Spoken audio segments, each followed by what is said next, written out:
trauma, que también nos ha acompañado las veces anteriores en los anteriores Ateneos. Doctor Barilaro, buenas tardes, sea usted bienvenido a nuestro Ateneo. Hola, buenas tardes. Muchas gracias por la invitación y siempre es una alegría poder participar. Muchas gracias, doctor. Contamos con la presencia del doctor Gustavo Ahuín, cirujano cardiovascular, jefe de sección cirugía cardiovascular del Hospital Fernández. Doctor Ahuín, buenas tardes, ¿cómo le va? Tenemos silenciado el micrófono del doctor.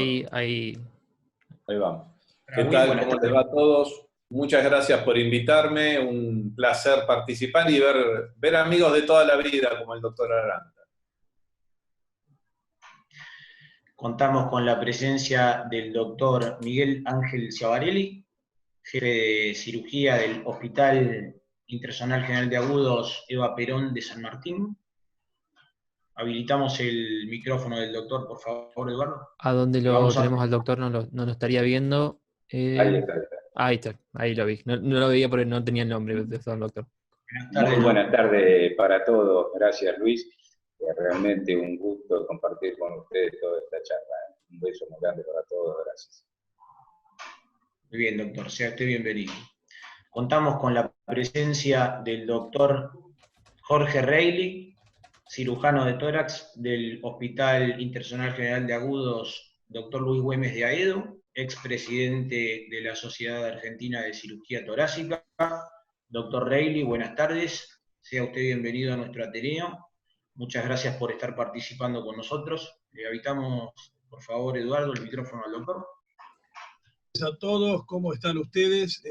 Realmente gracias, Luis, por la invitación, y es un gusto poder encontrarme con colegas que los conozco hace muchos años, como el doctor Aranda, como Guillermo Barilaro, como Gustavo Ahuín, y compartir este Ateneo, esta inquietud que tiene usted de hacer estos Ateneos de trauma. Así que gracias nuevamente. Sea bienvenido, doctor. Contamos con la presencia del doctor Leónidas Pontel, también cirujano de tórax del Hospital Internacional General de Agudos, doctor Luis Güemes de Aedo. Doctor Pontel, nuevamente buenas tardes y le agradecemos por estar con nosotros compartiendo. Habilitamos el micrófono del doctor. Sí, a ver, no lo estoy viendo, Lucho. Hola, ahí está. Sí. ¿Ahí me escuchan? Bueno, les agradezco la invitación y como también uniéndonos al doctor Reilly, que es el que más conozco ahí, a todo el grupo para participar de estas jornadas de Ateneos de trauma que siempre son enriquecedoras, sobre todo para los residentes. Muchas gracias, doctor, y sea bienvenido. Contamos con la presencia también del doctor Fernando Machado, jefe de servicio de cirugía del Hospital de Clínicas doctor Manuel Quintela de Montevideo. Doctor, nuevamente buenas tardes y sea bienvenido a nuestro Ateneo. Bueno, buenas tardes a todos. Muchas gracias por la invitación. Es un honor estar con ustedes y un gusto haber recibido la invitación a participar de este Ateneo y ver caras de amigos como Guillermo, que compartimos los Ateneos de los sábados. Y bueno, estoy lleno de expectativas.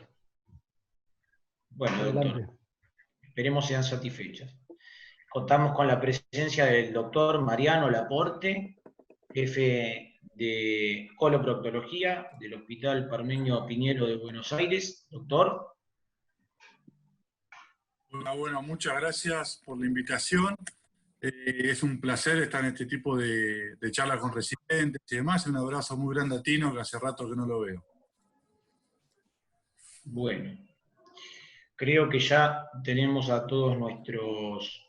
acá entró uno de nuestros instructores ATLS, el doctor Juan Pablo Fernández, médico cirujano del Hospital Aeronáutico Central. Juan Pablo, ¿cómo te va? Hola, buenas tardes a todos, ¿cómo están? También estoy recibiendo justo la guardia, así que les agradezco la invitación. Trataremos de estar a la altura de los casos que presentan y muchísimas gracias por la participación de todos. Muy bien, perfecto. Bueno, y contamos con nuestros disertantes. Bien. Ahora lo va presentando Lucho a medida que van presentando. para todos los participantes, ahora voy a cerrar los micrófonos a todos. Hay un sistema al costado donde ustedes pueden, para hacer las preguntas, pueden levantar la mano o ir escribiendo en el chat las preguntas que vayan surgiendo. Vamos a tratar de no poner todas las preguntas en un momento cuando haya preguntas, por abrir el chat exclusivamente para eso y lo cerramos porque si no se empieza a llenar de muchas preguntas.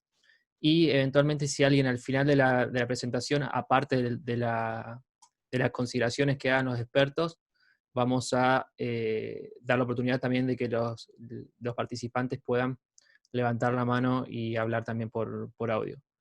Así que bueno, vamos a manejarnos de esa forma. Lucho. Bueno, muy bien.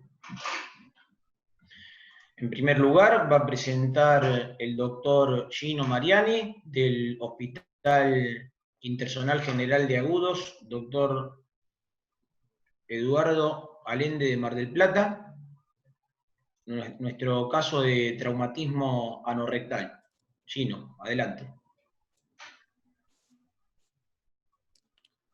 Buenas, ¿cómo les va? Bueno.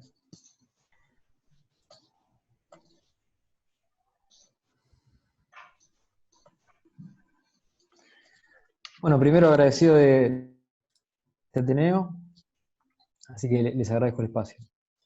¿Se ve bien la pantalla? Sí, perfecto, Gino. Bien. Bueno, esta es una foto ilustrativa del hospital Oscar Allende de Mar del Plata. Comenzamos con el caso clínico entonces. Trata de un paciente de 21 años de sexo masculino que ingresa al hospital por la guardia consultando por dolor anal y en región glútea posterior a un empalamiento con reja. Según lo que refería el paciente, escapando de un evento aparentemente delictivo, intenta saltar una reja y en el acto posterior de un efectivo policial para bajarlo, aparentemente queda un refiere enganchado en la reja, ¿sí? La evaluación se encuentra hemodinámicamente normal, estable, afebril, una frecuencia cardíaca de 86 por minuto, una frecuencia respiratoria de 16, buena saturación, adecuada mecánica ventilatoria. El abdomen, si bien era blando, impresionado, doloroso en el abdomen inferior y con signos de defensa. Además, lo que podíamos evidenciar a la inspección eran hematomas y escoriaciones en el glúteo derecho. Por el caso relatado, se decide entonces hacer un tacto rectal. Impresionado doloroso, con una tonicidad, un esfínter con una tonicidad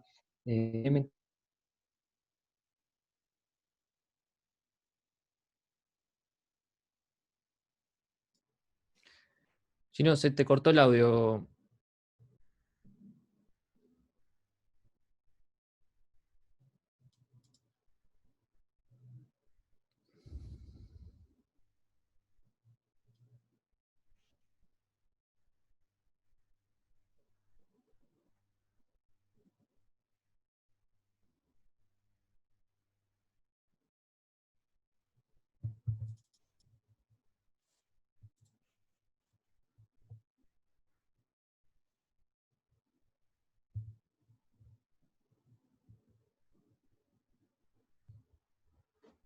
Bien, seguimos.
Frente a estas imágenes, las conductas posibles son control clínico de antibióticos, videocolonoscopía, laparotomía exploradora o sigmoidostomía.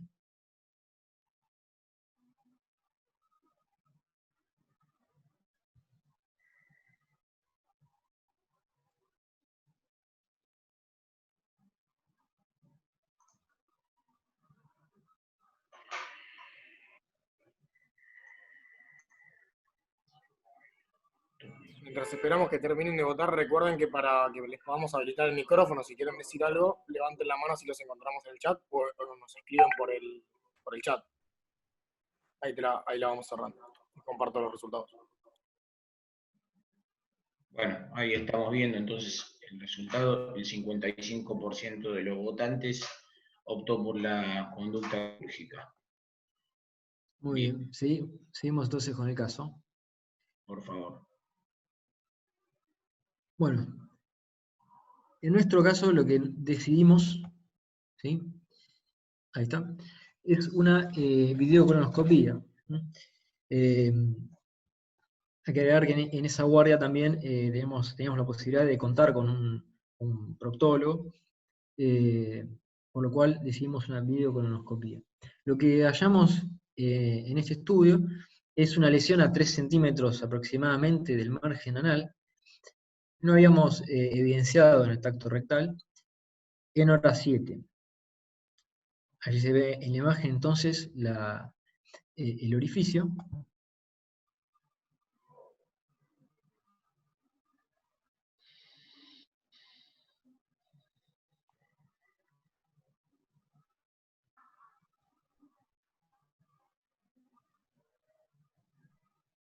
Y eso que se ve ahora es la cavidad de la lesión. Nosotros en esa maniobra de ingresar con el videocolonoscopio, aspiramos para no aumentar ni la contaminación ni el retroneuroperitoneo.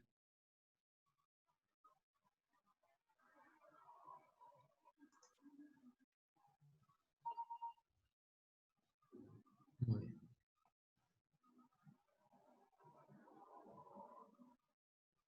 Esas son las imágenes, las capturas de la videocolonoscopía. Entonces, ¿cuál es la conducta, en este caso, que nosotros tomamos? Frente a este paciente lo que decidimos es llevar a cabo un tratamiento de los 4 pilares. Los 4 pilares se basan en una sigmoidostomía NASA, proctorrafia de lesión, drenaje presacro y lavado rectal. Acá en esta foto se ve como están operando 3 cirujanos, ¿sí? 2 en el tiempo abdominal y 1 en el tiempo perineal. Una vez en la cavidad abdominal no se evidenció hemoperitoneo, y lo que se hizo fue entonces una sigmoidostomía en NASA. Por otro lado, en la cirugía perineal, ahí se ve las incisiones, los ángicas pararectales, que darían lugar al drenaje entonces presacro, en el espacio pelvis subperitoneal. La idea es atravesar el músculo elevador del ano a una distancia prudente del recto para no generar lesiones. La proctorrafia se hizo con puntos separados de Bickel, de 3-0, siempre de profundo superficial, sin debridar la herida para no aumentar la contaminación. Esta es la imagen donde se ve un espéculo en el canal anal y los 2 drenajes a ambos lados. Eso se va a utilizar después para realizar el lavado. Ahí está el lavado profuso, uno de los 4 pilares del tratamiento. El paciente evoluciona favorablemente. Ahí vemos la imagen de la ostomía vital, permeable y funcionante, y los 2 drenajes que se habían colocado entonces pararectales. Uno de los drenajes vino con un débito un poco más purulento, se dejó un poco más de tiempo, y el otro se retiró al 6º día postoperatorio. La herida también siempre con buena evolución, no tuvo más secreción que el drenaje, después se retiró el drenaje y se fue al alta en los pocos días. Al control, a las 2 semanas, muy buena evolución, cicatrización de las heridas. Y bueno, por último, hacer una pequeña comparación entre trabajos. A la izquierda es un trabajo realizado en nuestro hospital con un N13 frente a un trabajo multicéntrico de más de 700 pacientes.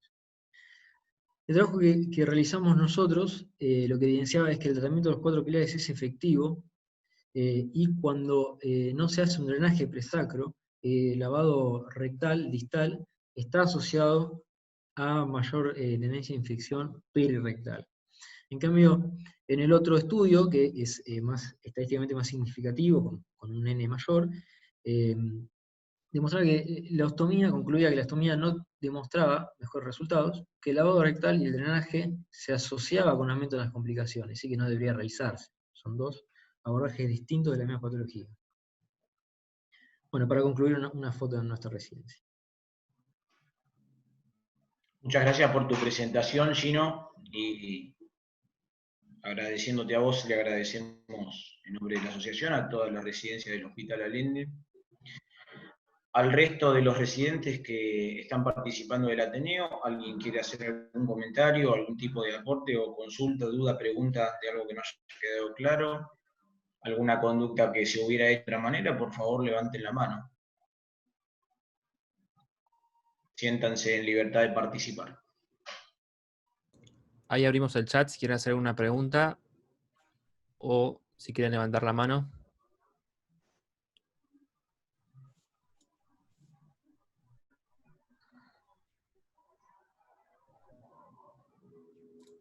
Ahí el doctor Pontel que... Doctor Pontel, sí.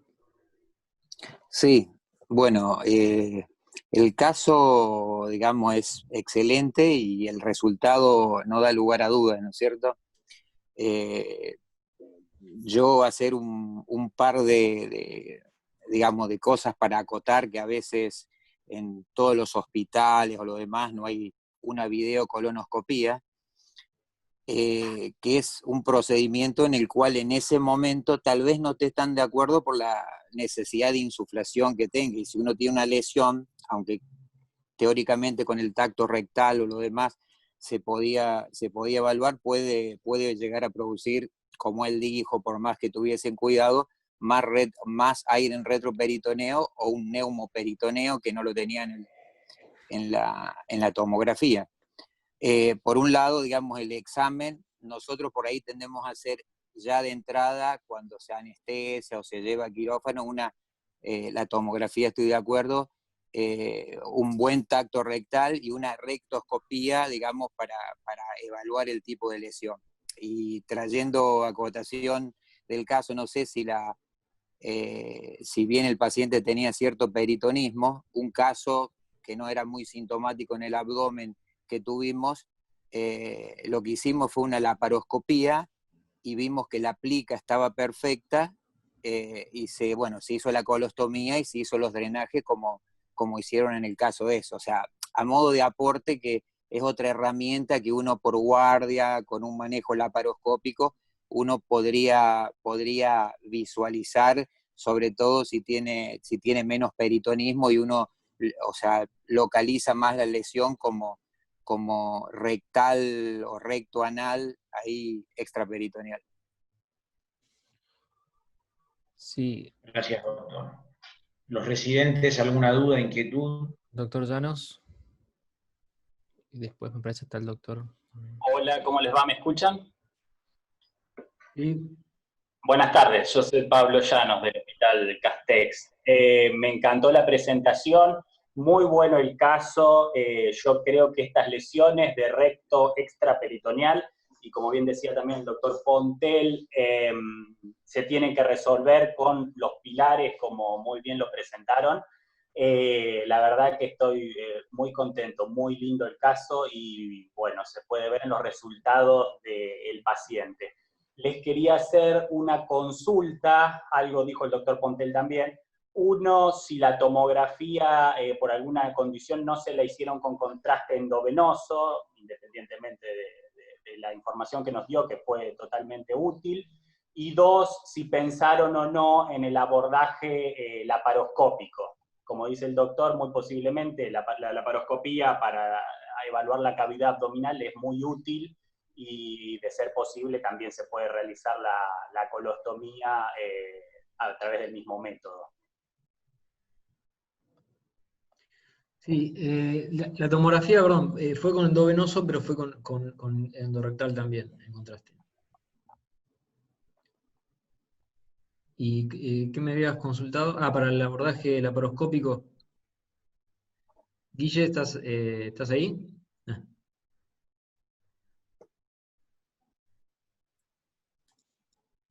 Hay que habilitar el doctor. Sí, gracias. Gracias a todos por los comentarios, doctor Pontel, doctor Llanos. El contraste se hizo endovenoso también, justo las imágenes no se mostraron allí. Siempre hacemos contraste endovenoso sistemáticamente para todo lo que es traumatismo de abdomen. Lo que es selectivo es el oral, que lo usamos a veces para el traumatismo de mi abdomen superior, cuando hay una sospecha por una lesión del cinturón de seguridad o golpe con el volante, una sospecha de lesión del duodeno, ahí usamos contraste oral, pero si no, no lo usamos generalmente. Y por supuesto que el endorrectal también lo usamos en forma selectiva para estos casos de empalamiento o para casos en los cuales hay una herida de arma de fuego que atraviesa la pelvis. Con respecto al uso de la laparoscopía, no siempre está disponible en el servicio de emergencia, y actualmente, bueno, justamente a raíz del tema relacionado con la pandemia, hemos restringido bastante el uso de la laparoscopía, si bien aparentemente es baja la posibilidad de la transmisión a través de la aerosolización, pero bueno, en este caso sospechaba que podía haber una perforación intestinal y entonces estamos tratando de bajar al máximo todos los riesgos. Por eso no se utilizó la laparoscopía, pero en otras oportunidades ha sido, como muy bien lo señalaba el doctor Pontel, es una muy buena herramienta, sobre todo cuando la lesión es muy baja, es una lesión más perineal, más pélvica que abdominal, a veces es una herida de arma de fuego que pasa por la parte inferior, por el piso de la pelvis, y en ese caso una laparoscopía que ve justamente el peritoneo pelviano que está indemne, podría evitar en ese caso una laparotomía. Lo que sí, todas las veces que hemos utilizado la laparoscopía en estos casos, siempre lo hicimos con una muy buena tomografía previa, porque sabemos cuál es el talón de Aquiles de la laparoscopía, que es el retroperitoneo, y entonces en ese caso uno trata de descartar lesiones de la cara posterior del colon, lesiones de uréter, así que hace falta tener un buen contraste y a veces hacer un corte tardío, ¿no?, en esa tomografía, de forma tal de que si uno va a usar la laparoscopía, sea para descartar generalmente lesiones de intestino delgado, que es lo que a veces puede escapar a la tomografía, porque por ahí no hay un neumoperitoneo, es decir, no hay una salida de aire, y como no usamos contraste oral, una lesión de delgado puede ser involucrado en el piso de la pelvis, bueno, sería lo que podríamos llegar a descartar más, principalmente con la laparoscopía. Pero yo creo que es una herramienta que en algunos casos, por supuesto, como ustedes decían, puede ser útil. Bien. Doctor Ciavarelli quería dar un aporte y después el doctor Laporte también. Primero, Mariani, excelente trabajo, me parece muy bien presentado. Y si bien es uno de esos casos que uno no quiere recibir, porque lamentablemente cuando uno lo palpa y hacemos el tacto rectal y lo encontramos, está todo bárbaro. Cuando uno vemos el retroneumoperitoneo, es excelente, vamos descubriendo las cosas muy fácil. Pero cuando uno no... ¿Se escucha? Sí, se escucha perfecto. Se escucha bien, doctor, adelante. Pero cuando uno entra en esa área que no ni lo palpa, ni tenemos una lesión intraperitoneal, tenemos que hacer hincapié en la tomografía triple contraste, que creo que tiene un 100% de especificidad, el 96% de sensibilidad, y creo que nos va a aportar muchísimo. Nosotros no tenemos posibilidad de hacer endoscopía por guardia. Eso me pareció excelente, si bien da un poco de miedo la disección retroperitoneal con la contaminación.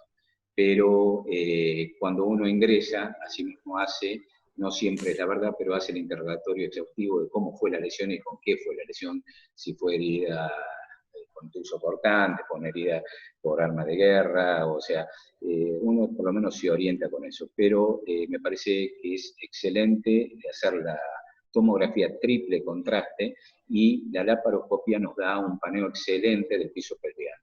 O sea, si tenemos posibilidades de hacerlo, bárbaro. En endoscopia nosotros no contamos por por guardia, sería muy, muy raro, muy especial que podamos hacerle. Sí, hacerle una recto sigmoideo y el tacto rectal, que a veces se palpan esas lesiones que en la punta del dedo no la tocamos, pero sí, si uno se pega al esfínter va a encontrar la lesión o va a encontrar la laceración. Si uno es una laceración o un hematoma, no tenemos duda de que podemos llegar a hacer o no la derivación del intestino. Pero en estos casos, ¿qué hay? Invasión del retroperitoneo, puede haber por lo menos contaminación, sí hay que hacer sí o sí esos 4 pilares que se dicen siempre, esas 4D, para que el paciente tenga una buena evolución. Si no, las infecciones del retroperitoneo son malísimas, con una alta mortalidad, que después nos lamentamos de no haber sido agresivos de entrada. Mariana, te felicito, realmente un caso excelente, y realmente una presentación excelente. Bueno, gracias por el aporte. En el caso de la videocolonoscopía, tampoco nosotros la tenemos todos los días, contábamos en ese día con un productor de guardia y por eso la tuvimos accesible. Aprovechamos la ocasión. Gracias.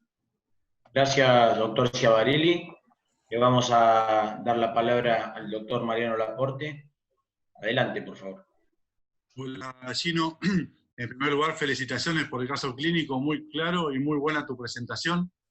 Básicamente, destacar algunas cuestiones. Importante el tema del tacto rectal. Sabemos que en la guardia la sensibilidad y la especificidad en un trauma bajan un poquito por la sangre, por un montón de cuestiones. Si bien hay que hacerlo, no confiarse demasiado porque la sensibilidad y la especificidad bajan con respecto a cuando estamos comparando con una estadificación de un tumor de recto o lo que fuera. Importante lo que destacaron, perdón, en cuanto a la tomografía con triple contraste, me parece sería lo adecuado en este panorama. Y también muy importante lo que dijiste vos con respecto al balón, de que el balón no esté inflado, que eso parece una pavada, pero es muy importante, sinceramente, eso puede cubrir el defecto y nos puede menospreciar a un defecto que es importante a nivel del recto. Destacar, obviamente, la utilización de la endoscopía, como decían ustedes, me parece espectacular. Y preguntarle básicamente si hubieran tenido alguna alternativa terapéutica con la colonoscopía. Si esto hubiera sido una lesión de recto intraperitoneal, hay trabajos que hablan de colocar un oveja o un clip o lo que fuera por vía endoscópica para evitar un tratamiento más agresivo en cuanto a una laparotomía. Esto teniendo en cuenta, obviamente, el tamaño de la lesión, el tiempo de evolución, lo que fuera, pero por lo menos para tener en mente que esta colonoscopía que ustedes hicieron muy bien en forma diagnóstica puede eventualmente ser terapéutica también. Mira, no sé, Guille, vos si conocés, pero la verdad que nosotros no hemos tenido casos de resolución por guardia de trauma por vía endoscópica directamente. No sé, Guille, si tenés alguna otra experiencia. No tenemos experiencia, ni el tracto digestivo alto tampoco, ni el trato bajo. Incluso, como justamente lo mencionaba muy bien, no siempre está disponible la endoscopía por guardia. En general, para este tipo de lesiones, muchas más veces que una fibrocolonoscopía, lo que hemos hecho ha sido justamente el contraste endorrectal, el cual siempre nos ha demostrado la lesión. En este caso, bueno, era una lesión baja, que se hubiese detectado con el tacto rectal con el paciente antes de la anestesia, pero por dolor no se podía hacer. Y el balón justamente quedó inflado ahí, por eso no se vio una fuga de contraste. Pero en todas las otras lesiones que tuvimos, otros casos que tuvimos donde la lesión era más proximal, sí se ve la fuga de contraste a nivel extraperitoneal, a veces intraperitoneal, a veces doble. Y entonces en esos casos realmente el contraste fue muy positivo, muy favorable para ayudarnos con la táctica operatoria. Y lo del triple contraste es importante, sobre todo por la vejiga, porque en alguna oportunidad hemos tenido lesiones combinadas de recto extraperitoneal y vejiga, justamente por estos empalamientos o por heridas de arma de fuego, y en ese caso, bueno, también el contraste ahí sirvió para ver si la lesión de vejiga era intra o extraperitoneal con las diferentes tácticas operatorias después en esos casos. Les hago otra consulta. En el trabajo que presentaron ustedes, definen que bajó la tasa de infección perirectal, puede ser, con el tratamiento que ustedes realizaron con las 4 pilares. Eso, ¿cómo definieron infección perirectal? ¿Lo puedo explicar?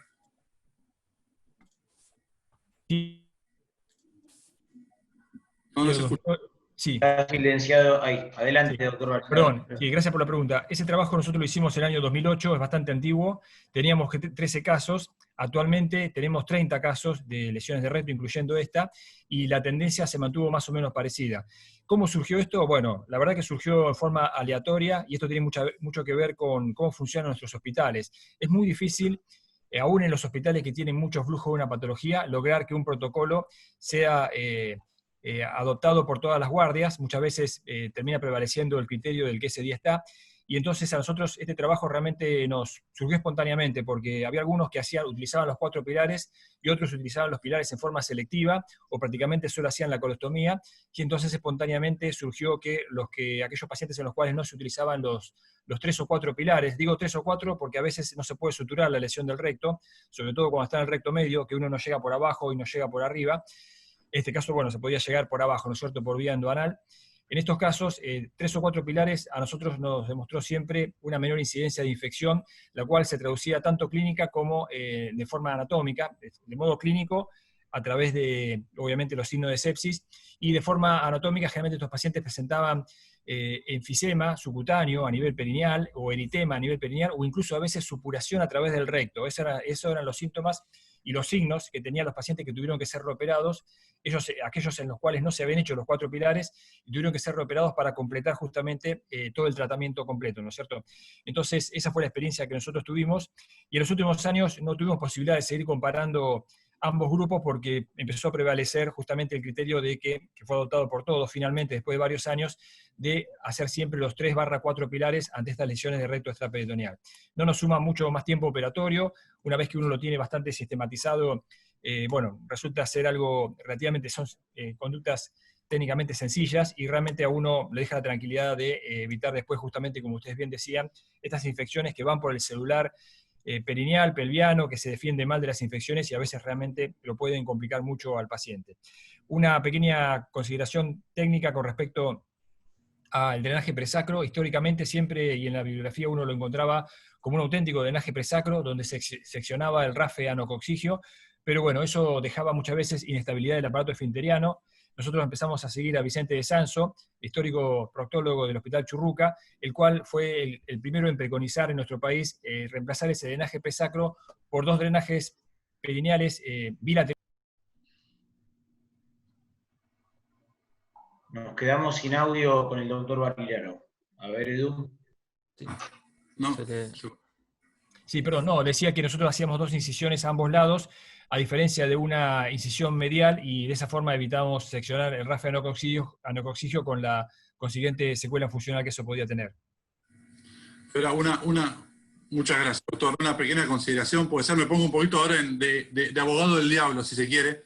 Sabemos que estos 4 pilares fueron de Egipto en la guerra de Vietnam, en los 70 y demás, y la realidad es que es muy difícil tener buena información de trabajo randomizado, que es lo que todos buscamos. Hay poca especificidad, poca sensibilidad a los trabajos, hay pocos trabajos, básicamente, mejor dicho, en lo cual parecería lógico empezar a eliminar algunos de estos pilares, por lo menos en forma selectiva, digamos, no es difícil protocolizar esto, pero parecería lógico eliminarlo en forma selectiva.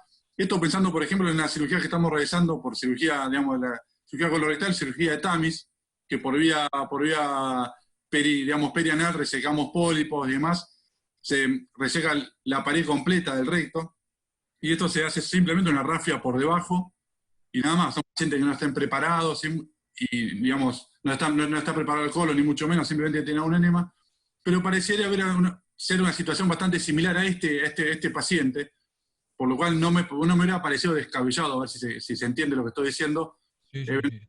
Evitar la laparotomía con una buena tomografía, quizás se podría haber evitado una triple contraste. Estos drenajes isquiorrectales, como usted bien dice, tienen beneficios, pero hoy en día la verdad que es muy discutible hacer esto. Y quizás intentar, digamos, una cirugía por etapas. En una primera etapa, eventualmente hacer una rafia, y simplemente cómo evoluciona el paciente, y si el paciente evoluciona desfavorablemente, obviamente decir plantear seguir avanzando en estas cuestiones con respecto a hacer una colostomía, un drenaje, lo que fuera. Pero simplemente para que quede el concepto que no parecería descabellado simplemente hacer una rafia y nada más, y ver cómo sigue el paciente. No, muy buenos aportes. Justamente sabe que en nuestro hospital los proctólogos, que de pronto por ahí están más alejados de este tipo de cirugías de urgencia, opinaron exactamente igual que usted, justamente a raíz de la experiencia que se viene recogiendo con este tipo de cirugías mini invasivas endorrectales. La verdad que a uno siempre le ha costado abandonar procedimientos con los cuales le va bien, ¿no es cierto? Pero cuando uno se tiene que poner a evaluar justamente lo que es estadísticamente significativo, estudios que se han hecho en forma mucho más prolija dentro de lo que se puede hacer prospectivo randomizado, que siempre ha entrado más difícil, realmente es cierto, en Estados Unidos en muchos lugares han ido abandonando estos pilares. Por lo pronto, a nosotros nos cuesta en el sentido de que los pacientes han evolucionado bien, y a veces lo que uno ve, depende, por supuesto que hay que individualizar el tipo de lesión, no es lo mismo una lesión por arma blanca, que un empalamiento profundo, o que una herida de arma de fuego que de pronto cruza la pelvis, el calibre de la herida de arma de fuego. Obviamente que cuanto más destructiva es la lesión y más contaminación hay, los pilares se encuentran en un mayor sustento para ser utilizados, mientras que cuando la lesión es menor, menor transferencia de energía, de pronto surge realmente la posibilidad de que el paciente sea manejado en forma menos agresiva y con un uso más selectivo de los pilares. Yo creo que esta controversia va a seguir, realmente. Muy buen comentario. Gracias, doctor. Buenísima la presentación. Los felicito, realmente un caso espectacular. Doctor Laporte nos quería compartir algo, ¿no es cierto? Sí, perdón. Estoy inhabilitado para compartir pantalla. ¿Puede ser me habiliten? Es un segundito, ya que estamos, aprovecho.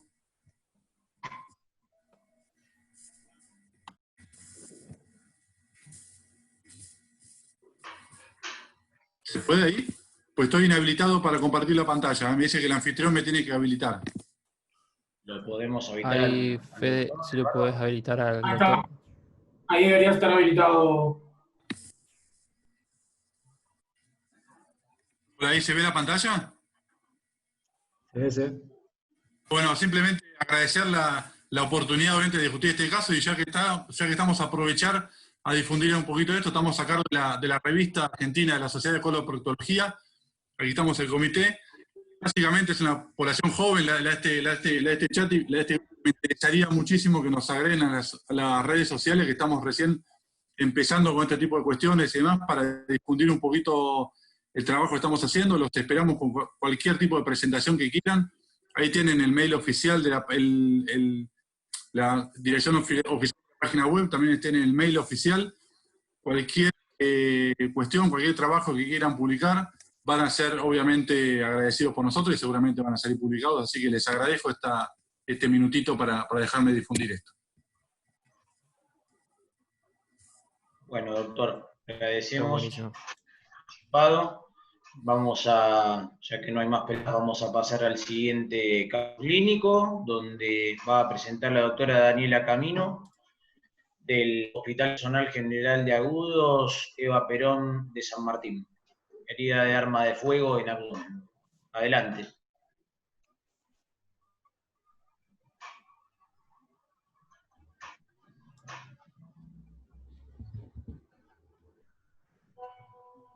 Buen día, ¿me escuchan ahí? Buenas tardes. ¿Se ve bien la pantalla? Sí, perfecto. Listo, bueno, buenas tardes a todos, gracias por la presentación. Soy residente de segundo año del Eva Perón de San Martín, como ya dijeron, más conocido como Hospital de Castex. Muchas gracias a la gente de la asociación por permitirnos participar del primer Ateneo. Vamos a empezar con la presentación del caso clínico. Se trata de un paciente masculino de 18 años de edad, sin antecedentes de relevancia, que ingresa a la guardia traído por el personal de los bomberos por presentar una lesión compatible con herida de arma de fuego a nivel de abdomen. El paciente ingresa vigil, reactivo, hemodinámicamente inestable, presentaba una presión arterial de 60 a 40 milímetros de mercurio, una frecuencia cardíaca de 150 latidos por minuto, saturaba 95% aire ambiente, una frecuencia respiratoria de 30 respiraciones por minuto. El paciente estaba pálido, sudoroso, con una regular mecánica ventilatoria, hipoventilación bivasal, el abdomen estaba depresible, doloroso generalizado, con defensa y con reacción peritoneal. Y se observa en fosa ilíaca izquierda, como puse en el gráfico, una lesión compatible con herida de arma de fuego de 2 por 2 centímetros aproximadamente, de bordes anfractuosos que impresionaba orificio de entrada sin tener orificio de salida, ¿sí? Se activó protocolo para politrauma, por supuesto, se le colocaron 2 vías periféricas cortas y gruesas, se tomó muestra para laboratorio de sangre para grupo y factor, y se expandió en un principio con 2.000 mililitros de solución fisiológica. Frente a este paciente, ¿ustedes qué conducta tomarían? ¿Realizarían alguna imagen previa o lo subirían directamente a quirófano? No sé si pueden poner la tablita para activar la votación.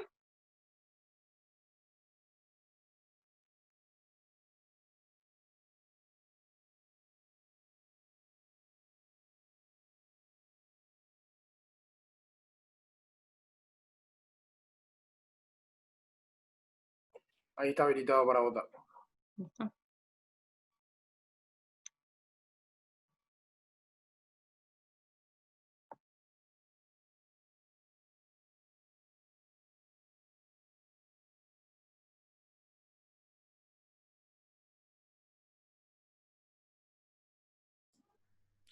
¿Cargó Fede?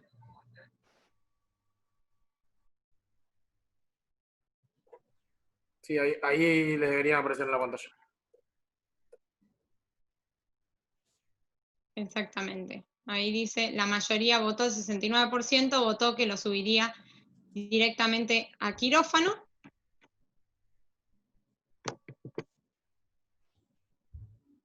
No puedo pasar la diapositiva, ahí está.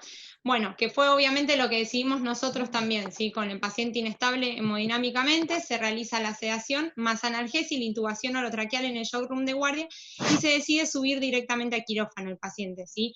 Una vez en quirófano se hace una incisión mediana suprainfraumbilical, abierta cavidad, lo que se ve es abundante hemoperitoneo, se hace una exploración primero de la cavidad, y lo que llama la atención es el abombamiento del retroperitoneo a predominio más que nada del lado izquierdo, por lo que se realiza la maniobra de Mattox y se ve una lesión en la arteria ilíaca primitiva del lado izquierdo, ¿sí? Era una solución de continuidad de 4 centímetros de longitud aproximadamente, era como una lesión losángica que ocupaba más del 50% de la circunferencia, por lo que nosotros, como contamos con el servicio de cirugía vascular de guardia en nuestro hospital, se realizó un packing y se decidió llamar a los cirujanos vasculares.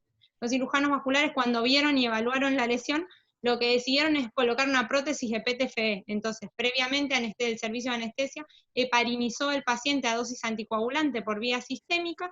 El servicio de cirugía vascular hizo el clampeo proximal y distal. Para el distal tuvo que hacer una incisión a nivel inguinal para poder abordar la arteria. Y una vez que se clampeó, sin shunt, sin nada previo, se colocó la prótesis de PTFE. Después de que se colocó la prótesis, se desclampeó y se constató el buen pulso hacia distal, ¿sí? Así que por ahí terminó la parte de cirugía vascular. Continuamos los cirujanos generales con la exploración de la cavidad, se evaluó la totalidad del intestino delgado y se vio que a 2 y a 4 metros de la asa fija aproximadamente había 2 lesiones, 2 soluciones de continuidad a nivel de lo que era intestino delgado en el borde antimesentérico que comprometían más del 50% de la circunferencia. Entonces lo que se decidió hacer fue una resección en cuña y entero-anastomosis de ambas lesiones. Se continuó con la exploración del colon. Lo que se vio a nivel del colon sigmoides es que había una solución de continuidad que también era en el borde antimesentérico y de más del 50% de la circunferencia comprometía, entonces se decidió abocar como una colostomía sobre varilla. Se decidió la exploración de la cavidad, el resto de los órganos no tenían lesiones, por lo que se decidió dar por finalizado el procedimiento, se dejó un drenaje a fondo de saco de Douglas y se cerró la pared. El paciente bajó a UTI en RM con requerimiento de altas dosis de inotrópicos. 20 horas posteriores al ingreso, el paciente presenta el miembro inferior izquierdo pálido, frío, ¿sí? Entonces llamamos a cirugía vascular para que lo evalúen, y ahí hay otra, para que voten nuevamente, sí, qué conducta tomarían ustedes. Si le harían una fasciotomía ahora a este miembro inferior, le harían la amputación suprapatelar, una exploración quirúrgica para ver qué es lo que está pasando, o si mantendrían conducta expectante.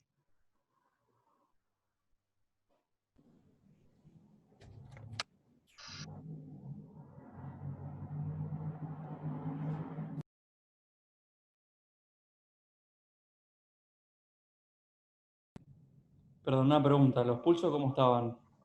¿Cómo? Los pulsos. Hasta ese momento tenía pulso el paciente, estaba debilitado, pero tenía pulso.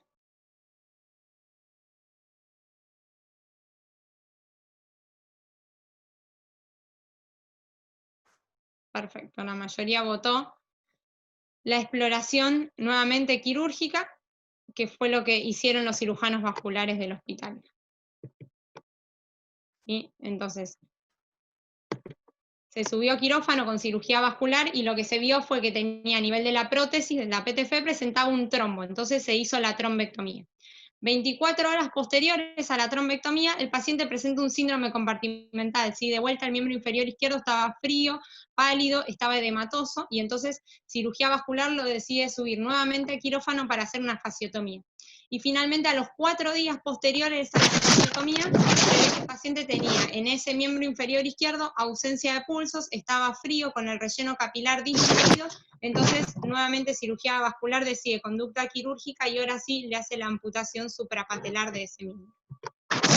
Posterior a esto, a los 10 días de la primera cirugía, sí el paciente presenta una evisceración grado 2 a nivel umbilical, como se ve en las fotos, ¿sí? Frente a esto, hay otra votación para ver ustedes qué conducta tomarían.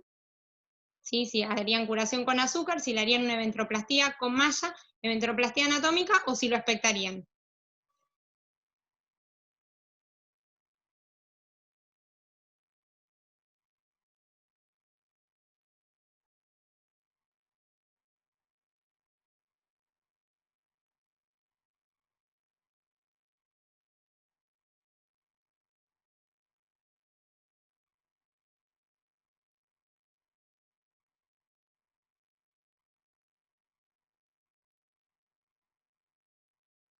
Bueno, perfecto. Estuvo parejo entre la ventroplastía con malla y la ventroplastía anatómica. Lo que nosotros decidimos fue la ventroplastía anatómica, ¿sí? Se subió a quirófano nuevamente, se sacaron los puntos, se retiraron los puntos de la cirugía previa y se vio una evisceración grado 2, como está en la foto de la izquierda, tenía abundante líquido de sufrimiento, se hizo un lavado de cavidad, se constató las anastomosis de las cirugías previas, estaban en buen estado, ¿sí? Se tallaron los flaps supraponeuróticos y se cerró un moloplano con un surchet de Prolene 1 y con puntos en U de refuerzo, ¿sí? Se hicieron incisiones de albanese de descarga para el cierre sin tensión de la línea media, y se cerró con puntos de piel, como se ve a la derecha, con puntos Donati, y se dejó, un drenaje a tejido celular subcutáneo, y quedó como en la foto que se ve a la derecha, ¿sí? La incisión mediana y la colostomía sobre varilla. A los 15 días posteriores a esta cirugía, el paciente otra vez tiene una complicación, que es que a partir del drenaje, del orificio de drenaje que había quedado, que ya se había retirado, empieza a salir líquido entérico, ¿sí? Frente a esta situación, ustedes, ¿qué conducta tomarían? Lo explorarían directamente, le colocarían una bolsa de ileostomía, colocarían un sistema VAC para bajar el débito, o le harían una tomografía antes de subirlo a quirófano eventualmente.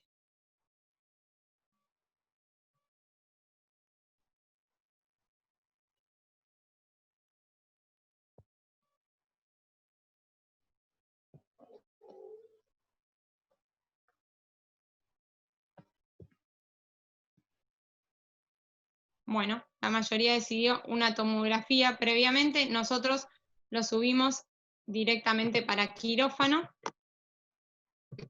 hicimos una laparotomía exploradora, retiramos los puntos de la incisión mediana infraumbilical previa, abierta cavidad lo que vimos fue abundante líquido entérico, las asas de intestino que estaban delgadas, las asas de intestino que estaban distendidas y con adherencia entre sí, y se veía, como se ve en la foto de la izquierda, una dehiscencia de la sutura de la enteroanastomosis de la cirugía previa, con filtrado de contenido entérico a la cavidad abdominal, ¿sí? Entonces lo que se decidió hacer fue una ileostomía en asa, y por la peritonitis entérica que había tenido el paciente y por el gran defecto que tenía de la pared por todas las cirugías previas, se decidió dejar en abdomen abierto y contenido, y quedó en la foto como se ve a la derecha, ¿sí? Con abdomen abierto y contenido, con la bolsa de Bogotá, y emplazada en el hipocondrio izquierdo se ve la ileostomía, y emplazada en la fosa ilíaca izquierda se ve la colostomía. El paciente cursó una internación prolongada en UTI que requirió traqueostomía, ¿sí? Porque estaba con intubación prolongada, porque el paciente tenía un shock, no se podía extubar debido al alto requerimiento inotrópico, ¿sí? Requirió múltiples cirugías después de esto para lavado de cavidad, y posteriormente se empezaron a afrontar los puntos de piel de arriba y de abajo, y se colocó un sistema VAC, que ahora vamos a ver las imágenes. Como otras complicaciones, además el paciente presenta una colecistitis del paciente crítico alitiásica que requirió un colecistostoma, que se retiró a los 30 días y no tuvo ninguna complicación más por esa parte, digamos, y tuvo múltiples cirugías, múltiples bacteriemias, a punto de partida del acceso venoso central, que lo necesitábamos desde el primer día, y además este paciente a partir de la semana de su ingreso se empezó a alimentar con alimentación parenteral, además de alimentación enteral, y posteriormente, como tenía la ileostomía, lo alimentábamos también a través de una sonda Foley por el jabo distal, con alimentación enteral también. Acá les voy a mostrar un videito del sistema VAC casero que le hacíamos, íbamos afrontando los puntos de arriba y de abajo, acá se ven la ileostomía y la colostomía, y nosotros íbamos, a medida que afrontábamos los puntos, íbamos modificando el sistema de VAC que lo hacíamos nosotros. El sistema VAC lo tuvo por tiempo prolongado el paciente y posteriormente se cerró la pared por segundas. Y así la íbamos cerrando con azúcar y iba granulando el tejido. Lo que se ve a la derecha acá es el colecistostoma que les mencioné, la pared anterior con los puntos que íbamos afrontando y el tejido de granulación. Acá se ve la ileostomía con la sonda Foley que iba hacia el cabo distal para alimentarlo. Y acá se ve la colostomía. El paciente, después de 3 meses de internación en UTI, logramos que salga a la sala de internación general, se le retiró la cánula de traqueostomía, la verdad que no tuvo secuelas en la dilución y en la fonación, y a partir de esto entonces le pudimos retirar la sonda nasoentérica y comenzar a alimentarlo por vía oral. Entonces requirió alimentación parenteral magistral, como dijimos antes, enteral por sonda nasoentérica, que después se terminó retirando, y enteral a través de la ileostomía.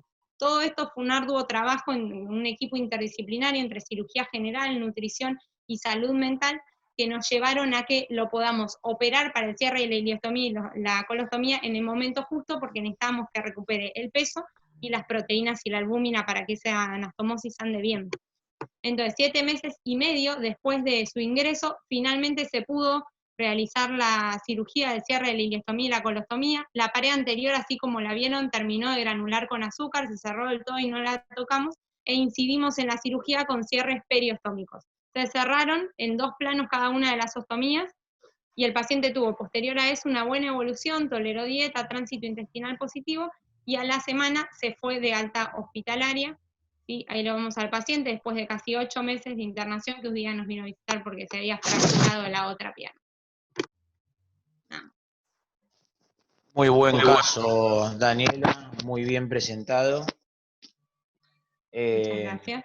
En primer lugar, quisiera que los demás residentes participaran. Si no hay voluntad o no consideran necesario hacer ninguna pregunta, en ese caso vamos a dar lugar a los especialistas expertos para que puedan hablar.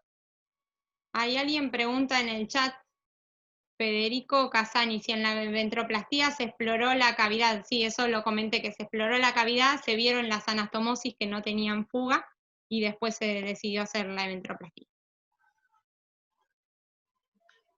Muy bien. ¿Tenemos alguna otra pregunta? Vamos a habilitarle al micrófono al doctor Machado, por favor. Que nos transmita. ¿Sí? ¿Me escuchan? Doctor Machado, sí. Sí, lo escuchamos, doctor. Bueno, Daniela, en primer lugar, felicitaciones, un caso interesantísimo, y muy bien presentado y muy bien documentado. Creo que da para hablar muchísimo, pero no voy a acaparar toda la charla. Yo quisiera hacerle alguna alusión al comienzo del cuadro clínico. Es un caso muy rico, porque claro, evoluciona en meses y evoluciona en tiempo, pero hay algunos aspectos que a mí me gustaría jerarquizar del inicio de la historia, que me parece que son bien importantes. Y bueno, uno no tiene el diario del lunes para saber qué hubiese sucedido si hubiésemos hecho las cosas tal vez distinto. Pero hay que destacar que este enfermo cuando llega en shock. Lo que tiene es un shock descompensado, está hipotenso, taquicárdico, es casi un shock de grado 3 y grado 4. Entonces cuando llega ese enfermo a la shock room o a la sala de reanimación, creo que es un enfermo que uno inmediatamente lo selecciona y ya tiene en mente, este enfermo es para cirugía de control de daños. Tú ves llegar a ese enfermo con una herida de proyectil de arma de fuego, una herida de bala en el abdomen, en esa situación, yo creo que es así, es como un sello, este enfermo es para control de daños, antes de ir a lo quirúrgico, en la etapa 1, que es la etapa de selección.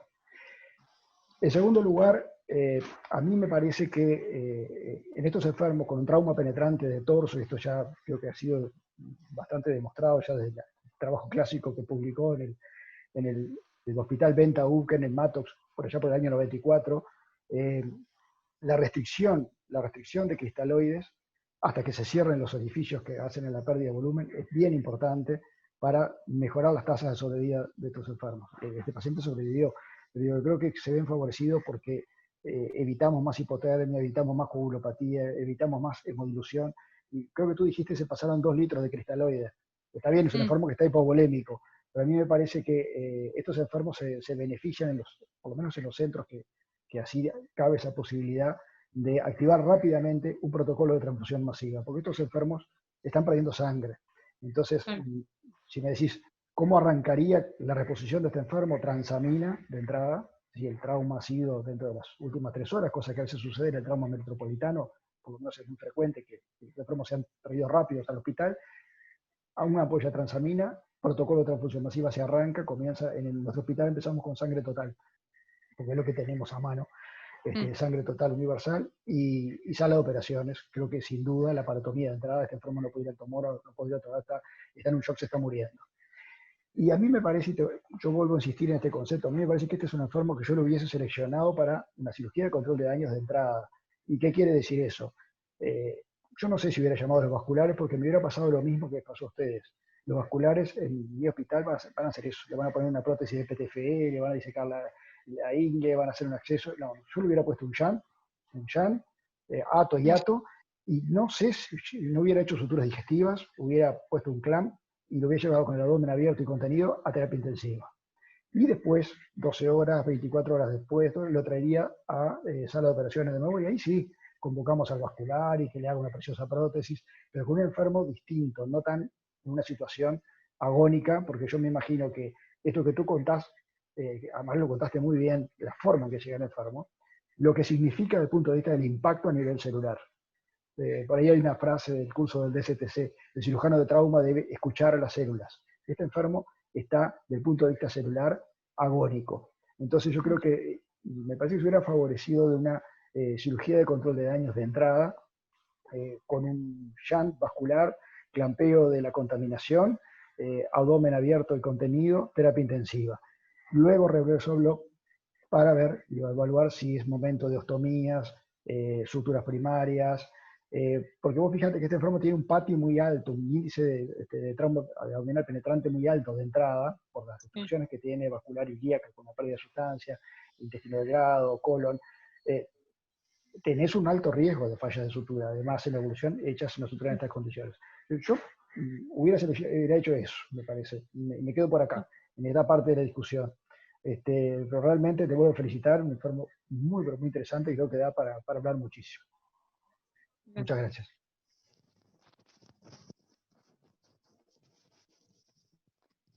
Bien. ¿Preguntas, consultas? Gracias, doctor Machado. El doctor Schiavarelli. Abrimos el micrófono al doctor, adelante. Machado, excelente. Creo que el paciente entró con esa tríada de hipotermia, coagulopático y acidosis, esa tríada letal.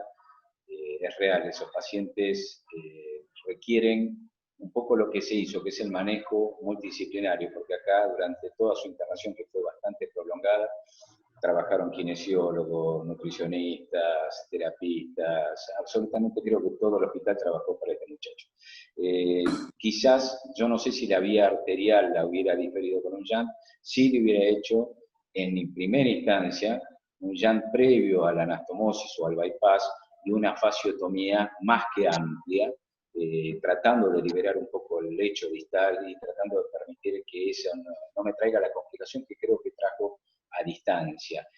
Para mí es importantísimo el shunt y para mí es importante una fasciotomía amplia de entrada. El resto de complicaciones, lamentablemente, se ve que es un hombre que tiene poca suerte porque tiene una sola pierna y vino con esa pierna quebrada, o sea, no ayuda en nada, pero sí se trabajó mucho y no con todos los medios, porque no tenemos back, realmente gracias a los residentes que ponen todo lo de ellos, puede llevarse adelante este tipo de casos. Pero sí la parte vascular quizás la hubiera encarado de otra forma, con una fasciotomía amplia de entrada, ninguna duda. Gracias, doctor Machado, realmente muy importante creo su concepto. Gracias. Gracias, doctor Schiavarelli. Le damos la palabra al doctor Gustavo Wing, cirujano cardiovascular, jefe de sección cirugía cardiovascular del Hospital Fernández. Adelante. Bueno, felicitaciones, Daniela. Tengo varias preguntas. Desde que tuvo la lesión hasta que llegó al hospital, ¿tenés idea cuánto tiempo pasó?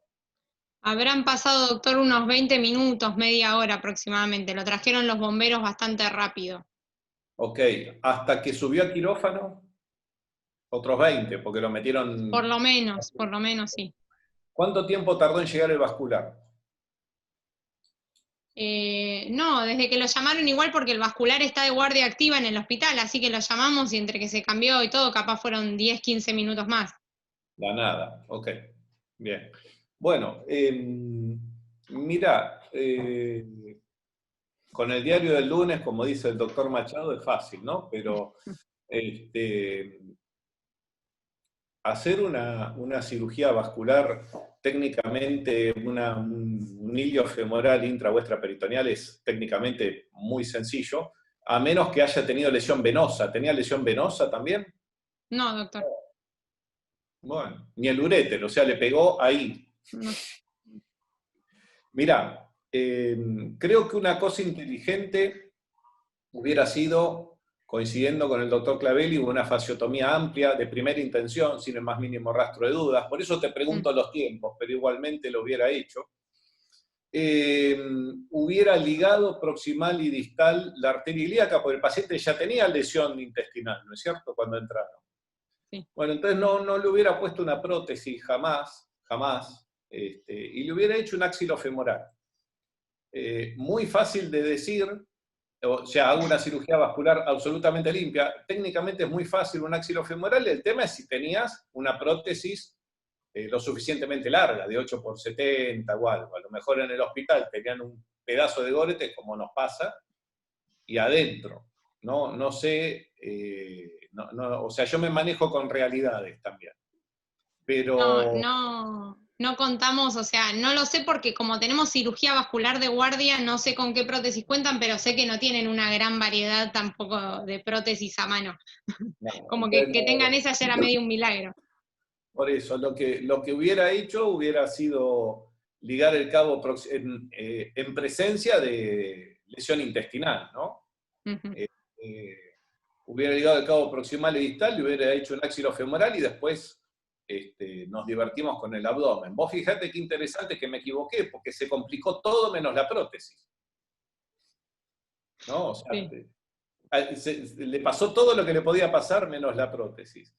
Pero sí, hubiera hecho una fasciotomía de entrada y tal vez la oclusión que tuvo muy precoz, independientemente del motivo. ¿Vos no sabés si fogartearon en agudo?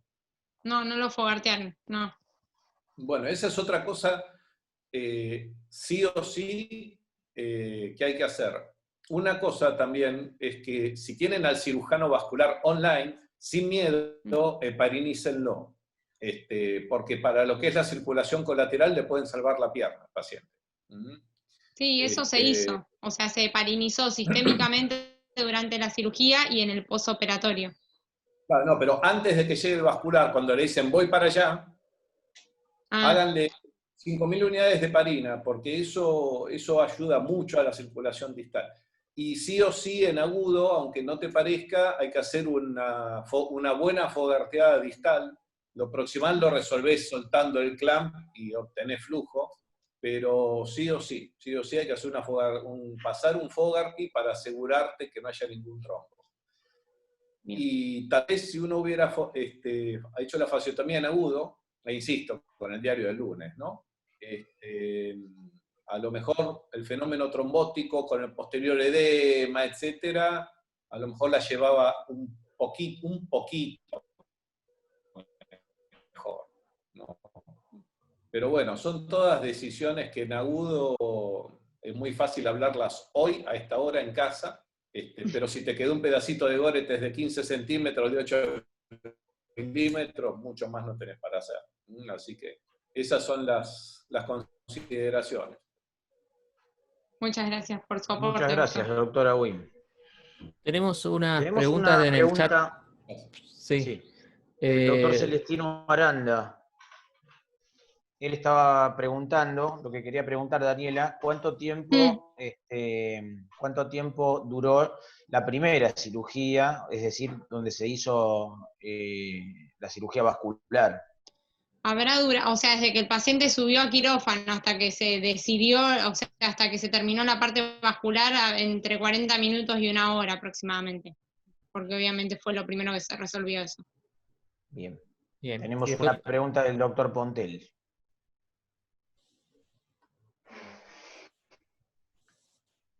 Listo, ¿me escuchan? Sí, Sí.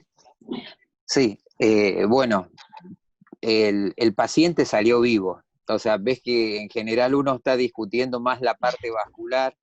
Yo soy cirujano vascular de guardia y entiendo lo que es estar en la trinchera en ese momento y con un paciente al borde del control del daño, coincidiendo con lo que dijo el doctor de colocar un shunt y lo demás. O sea, lo que sí, si uno no tiene cirujanos vascular y todo lo demás, es una herramienta que creo que tienen que saber todos los residentes, porque eso da mucho tiempo en el control del daño. Mientras es llevado a terapia y se acomoda, uno puede conseguir un cirujano vascular, que puede haber sido esta situación. Pero teniendo cirujanos vascular y que se haya compensado el paciente, digamos, uno de optar, independiente de lo que dijo el doctor Awin, que estoy de acuerdo en hacer un extra anatómico, y hacer un axilofemoral ligado, hacer un axilofemoral o un fémoro-femoral cruzado, si uno tiene gran contaminación. O sea, no es, digamos, de buena técnica, si hay contaminación severa como tenía esta, utilizar prótesis dentro de la cavidad abdominal, digamos, o en todo caso cubrirlas muy bien.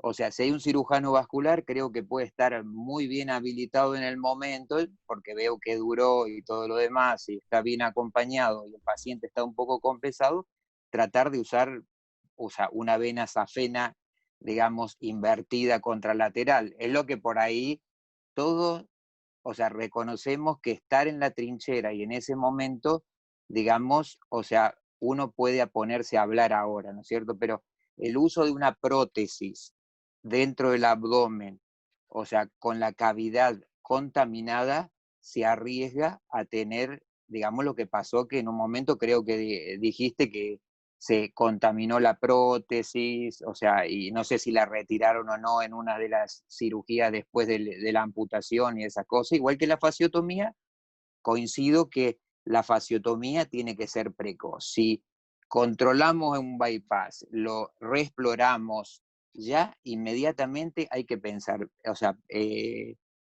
fasciotomía pensada es fasciotomía hecha, porque cuando la hacemos tarde, o sea, de nada vale. Pero en esto lo que creo es tener, y que todo residente tiene que tener capacidad, digamos, y aprender a hacer un control del daño en la parte vascular con cualquier tipo de shunt, sonda nasogástrica, K30, si es una arteria pequeña o lo demás, que eso nos da un tiempo, y tratar, el concepto es tratar de no poner prótesis, sobre todo en el abdomen y en la región ilíaca, digamos, donde haya una contaminación, porque, o sea, pasa lo que pasa ahí. O sea, bueno, a veces no quedará otra opción, ¿no es cierto? Ya dijimos que hay que estar en la trinchera y en ese momento para tomar las decisiones. Pero eso, digamos, el pensamiento y las recomendaciones que yo doy después de varios años de guardia, ¿no? Pero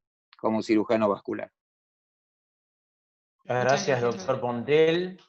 Le vamos a dar la palabra al doctor Jorge Reilly. Le habilitamos el micrófono, por favor.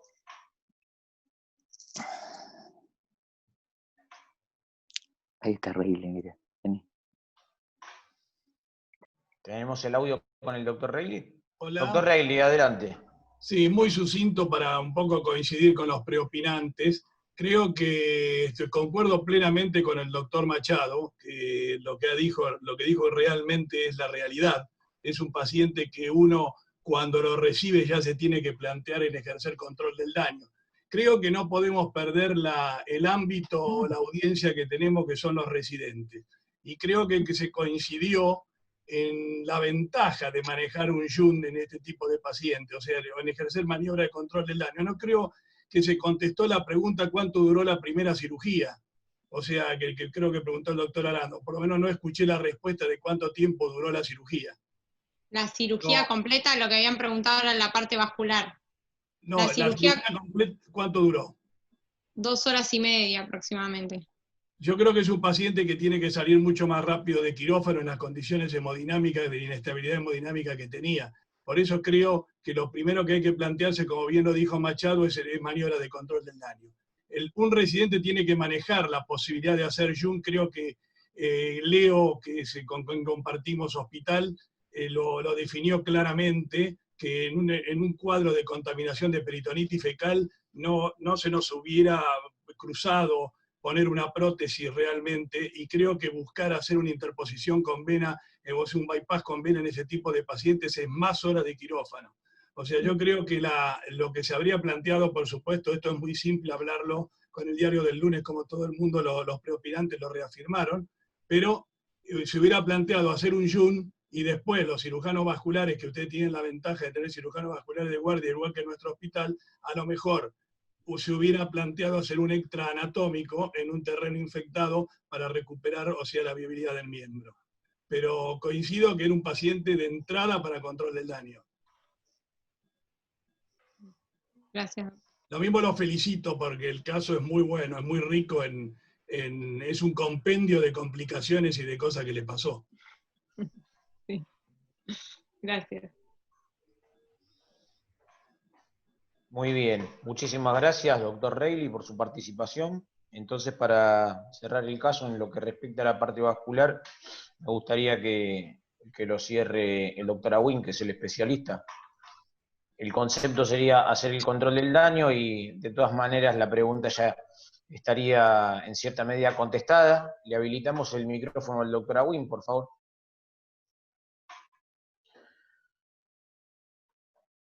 Lo que un cirujano general tendría que hacer, doctora Wynn, que no cuenta con el apoyo de un cirujano vascular, como es el Hospital Eva Perón de San Martín, un hospital zonal general de agudos de la provincia de Buenos Aires o del interior que se enfrenta con esta situación.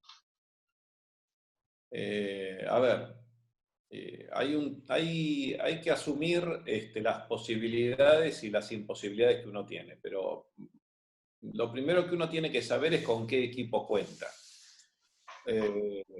Lo más importante en esto es el anestesiólogo también. O sea, cuando vos tenés un anestesiólogo que no sabe trabajar, lo más probable es que no importa lo que vos hagas, el paciente va a morir.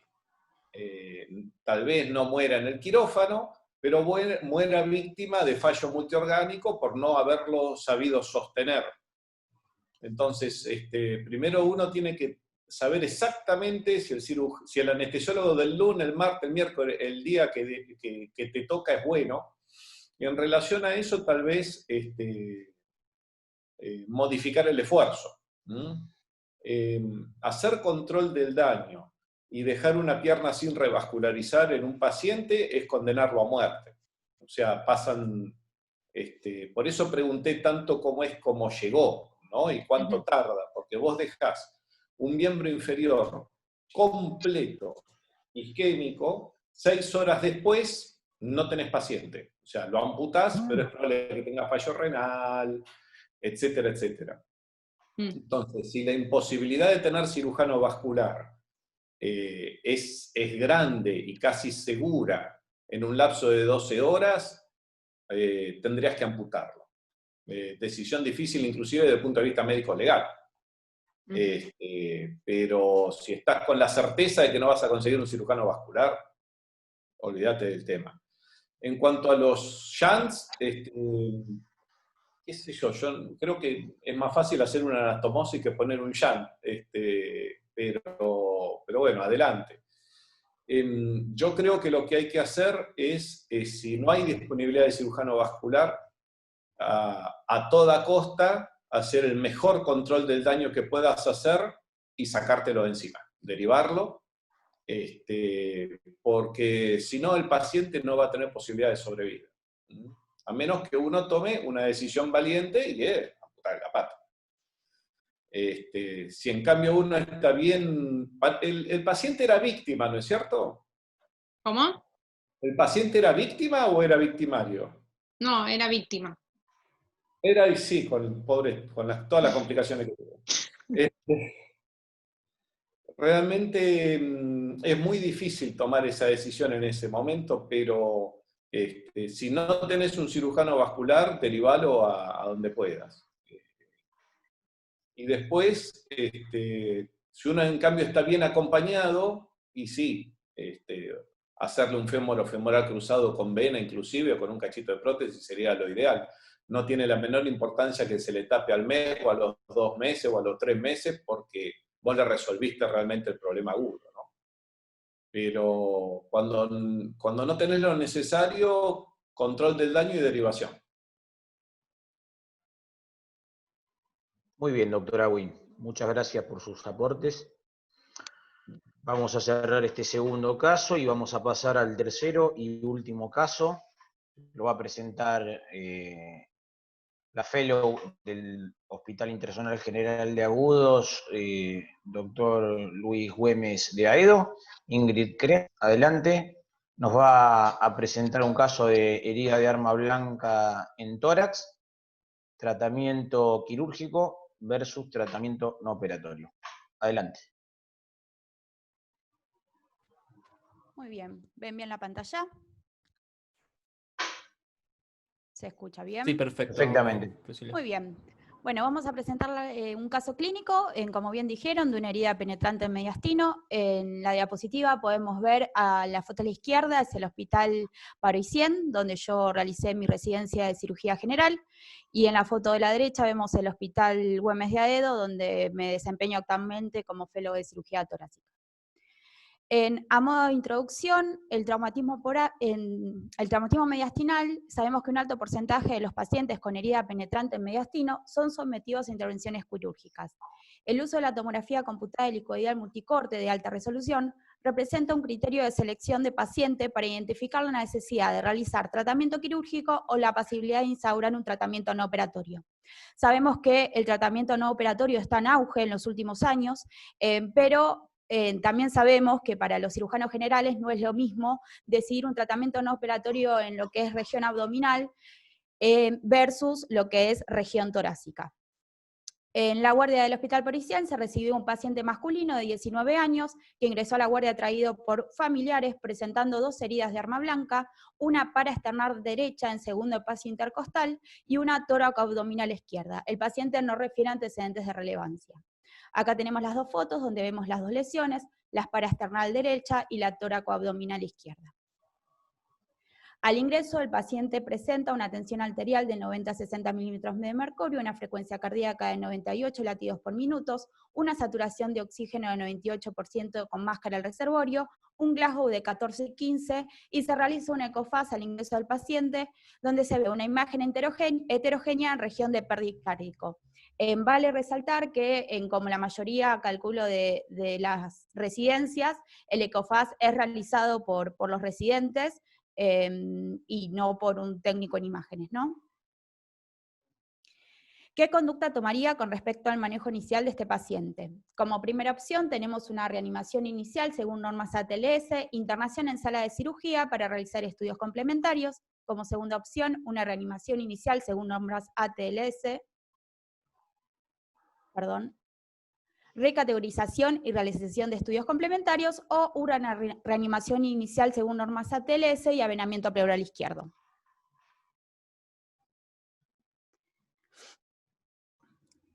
No veo el cuadro de votación yo. No sé si...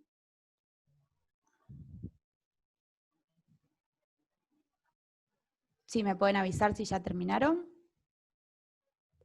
Damos unos segunditos y ya te la comparto. Perfecto, muchas gracias.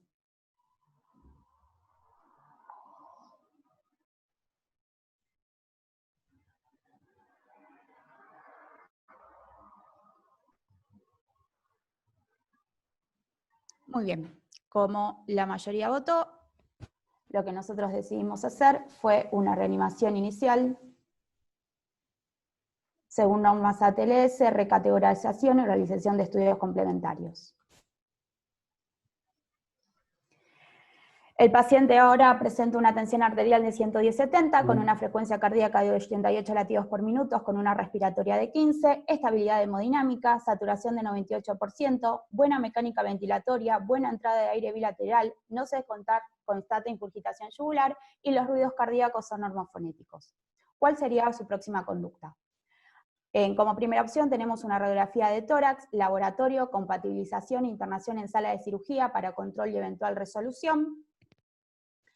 Como segunda opción, realizar un laboratorio, compatibilización y tomografía computada del tórax-abdomen con contraste endovenoso, o laboratorio, compatibilización y observación del paciente en shock room de la guardia.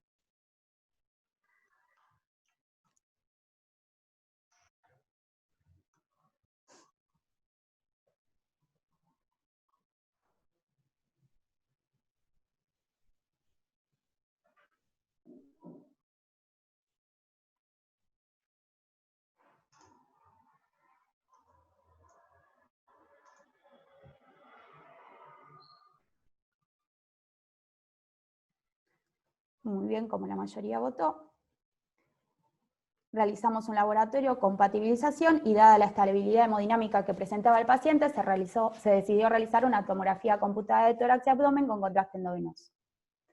La tomografía evidencia una imagen heterogénea hipodensa en proyección cardíaca anterior con neumomediastino sin extravasación de contraste endovenoso. Vale aclarar que nosotros tenemos disponibilidad de tomografía computada a las 24 horas por un técnico, sin tener un médico imagenólogo que nos informe la tomografía, entonces nos basamos en lo que vemos nosotros como cirujanos generales. En la tomografía podemos observar lo que es la lesión heterogénea en mediastino anterior, con neumomediastino pegado al pericardio, donde no nos impresionaba que hubiese fuga de contraste. Se realiza una evaluación secundaria donde el paciente refiere un intenso dolor en región precordial, lo describe con una intensidad de 8/10, presenta una tensión arterial de 90/70, una frecuencia cardíaca de 104 latidos por minuto, y se le realiza un electrocardiograma donde se constata una taquicardia sinusal. Ante esta situación, ¿usted qué decide realizar? Como primera opción tenemos el tratamiento no operatorio e internación en sala de cirugía, la colocación de un avenamiento pleural izquierdo y control en el shock room de la guardia, o una toracotomía anterolateral izquierda.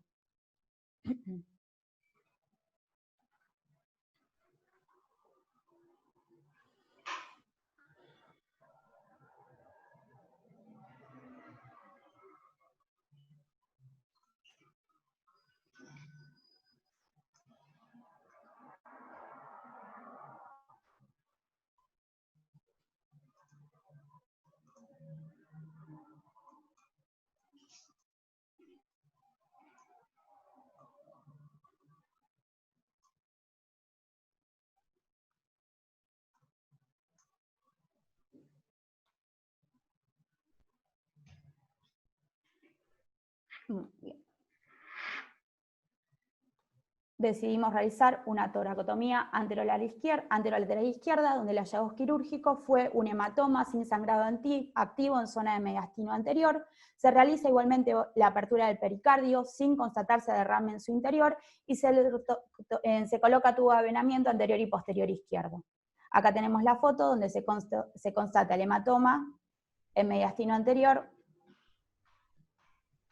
En la evolución postoperatoria, el paciente pasa a terapia intensiva en asistencia respiratoria mecánica, es extubado el tercer día postoperatorio y se retiran los tubos de avenamiento al quinto y sexto día. El paciente evoluciona favorablemente y es externado al octavo día postquirúrgico. Como conclusión, podemos decir que los pacientes con herida penetrante en mediastino y con estabilidad hemodinámica pueden ser estudiados inicialmente con tomografía computada con contraste endovenoso, seleccionando aquellos pacientes en los cuales es factible aplicar tratamiento no operatorio, disminuyendo de esta manera el número de toracotomías innecesarias. Muchas gracias. Muchas gracias por tu presentación, Ingrid. Creo que sucinto, pero muy bien presentado. Los residentes, acotaciones, aclaraciones, preguntas a la doctora. Para dar lugar primero a los colegas residentes, Ahí puesto que este es un Ateneo de residentes. Está habilitado el chat. Y Si quieren levantar la mano para hacer alguna pregunta.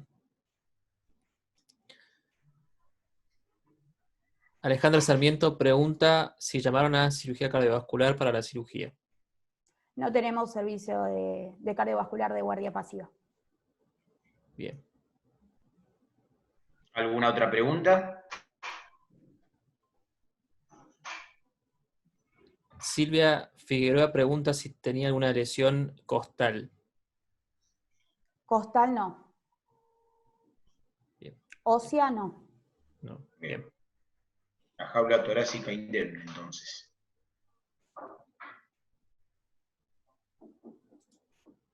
Muy bien. Bueno, vamos a pasar a darle entonces la palabra a los especialistas, ya que contamos...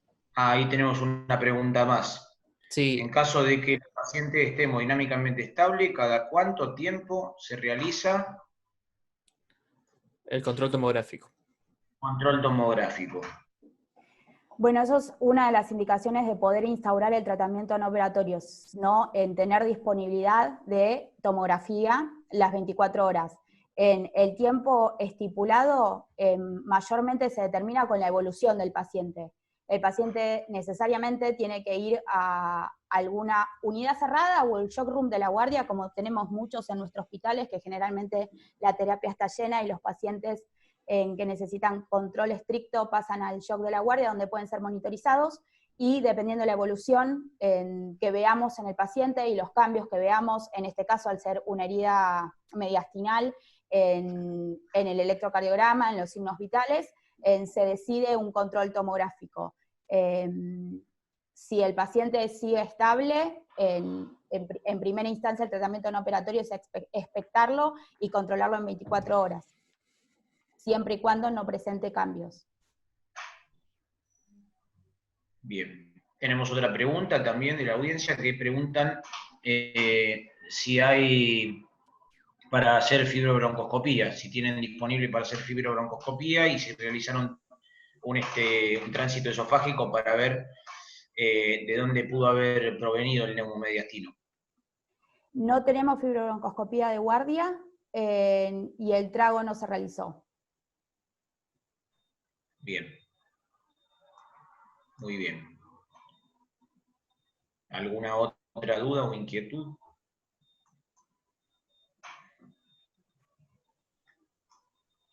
Quería hacer una intervención el doctor Barilaro. ¿Le podremos habilitar el micrófono, Eduardo?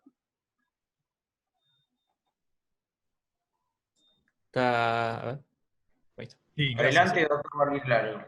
Sí, gracias por la participación. Bueno, muchas veces uno cuando se encuentra con estos pacientes con heridas precordiales, punzocortantes, ¿no? A diferencia de las heridas de arma de fuego, que generalmente son más destructivas y el paciente suele venir en peor condición, y hay muchas más posibilidades de que uno lo opere más rápidamente. Estas heridas punzocortantes tienen una gama más variada de distintas presentaciones y muchas veces uno se encuentra con pacientes que están compensados o que se compensan rápidamente. Nosotros utilizamos mucho la ecografía en la guardia. No vi en este caso, y tampoco en el caso anterior, la utilización de la ecografía en el ingreso del paciente. Es algo que lo hemos incorporado ya hace unos años y que los residentes han empezado a entrenarse, los residentes de cirugía, y es algo que realmente aporta mucha información. Generalmente estos pacientes, cuando le hacemos siempre la ecografía al ingreso, y a veces, bueno, uno realmente se queda tranquilo si no ve líquido, no ve ninguna imagen extraña a nivel cardíaco, pero a veces ocurren dos tipos de circunstancias que dejan dudas. Una es cuando ocurre, como recién se vio acá, una imagen heterogénea, que a veces con la ecografía se puede ver, y que generalmente, en el caso de las heridas punzocortantes, corresponden a un hematoma de la grasa. Y la otra circunstancia es cuando hay líquido pericárdico, pero de menos de 5 milímetros y el paciente está compensado. Esas dos son circunstancias en las cuales se plantean dudas si realmente el paciente debe recibir una cirugía o no. En este caso, bueno, se veía con el apoyo de la tomografía, incluso después muy bien, que había ese hematoma, aparentemente de la grasa mediastínica. El aire aparentemente tenía que ver con el trayecto de la herida, no parecía estar lejos de la vía aérea del esófago, eso dejó tranquilidad en ese sentido, y no se veía líquido en el pericardio. Entonces, bueno, parecía que la posibilidad de lesión cardíaca estaba descartada. Después, cuando el paciente presenta el dolor intenso, aunque sin descompensarse hemodinámicamente, creo que una ecografía que no hubiese mostrado líquido hubiese dejado un poco más de tranquilidad. Por supuesto que hay circunstancias en las cuales puede quedar muchas dudas desde el punto de vista clínico, y si uno de pronto también le agrega la gasometría, que es algo que siempre hacemos en estos pacientes cuando ingresan a la sala de emergencias, una gasometría alterada, muchas veces ante pacientes que están limítrofes en hemodinámico, uno termina llevándolo a quirófano. Pero en estos casos, muchas veces lo que hemos hecho, en casos dudosos, es empezar por una ventana pericárdica sucifoidea. Es un procedimiento que hay que hacerlo con anestesia general, se hace, por supuesto, con pacientes que están compensados, si no el paciente iría directamente a una toracotomía. Y en la ventana pericárdica sucifoidea lo que hacemos es ver realmente si hay sangre dentro del pericardio, lo cual tiene su valor sobre todo cuando el líquido es una pequeña cantidad, que a veces se confunde con líquido que es fisiológico, que es serohemático. Y en los casos en los cuales hay una presencia de unos milímetros más de líquido y es sangre, muchas veces la ventana pericárdica, en un paciente que esté compensado, por supuesto, evacúa ese líquido, uno en ese momento se queda esperando en quirófano, le pide al anestesista que le suba un poco la presión y evalúa en ese momento si tiene que pasar a una toracotomía o una esternotomía, o si simplemente el paciente le va a dejar colocado el drenaje. Porque muchas veces, sobre todo en las heridas punzocortantes, no en las heridas por arma de fuego que son más destructivas. Muchas veces, eso lo hemos visto al operarlos, uno ingresa al saco pericárdico y la lesión ya no está sangrando, son lesiones muy pequeñas, lesiones que no son del espesor total del miocardio. Entonces, bueno, la ventana pericárdica en esos casos seleccionados permite a veces que algunos pacientes tengan que ir a quirófano, porque son dudosos, terminen con una anestesia general, pero de pronto, bueno, en algún caso se puede evitar la toracotomía. Va a ser muy interesante el caso, porque estas situaciones son bastante frecuentes, debido a que son frecuentes las heridas punzocortantes en el tórax, y cada tanto aparece alguna circunstancia dudosa, así con respecto a si hay hemopericardio o no. Muchas gracias, doctor. Sí. Sí, de hecho, se planteó la posibilidad más que nada de instaurar el tratamiento no operatorio, y me pareció el caso interesante, más que nada para los residentes, de bajar un poco a la realidad con lo que contamos en el hospital, o el apoyo de todo lo necesario que se necesita para instaurar un tratamiento no operatorio en una herida penetrante en tórax, más que nada en región mediastinal, lo que suele asustar estos pacientes. Y sí, claramente era un paciente que incluso quizás tenía posibilidad de andar bien, digamos, con un tratamiento no operatorio y un control, pero bueno, en el momento, con esa imagen tomográfica del hematoma, principalmente en el hemomediastino, se optó por la conducta quirúrgica.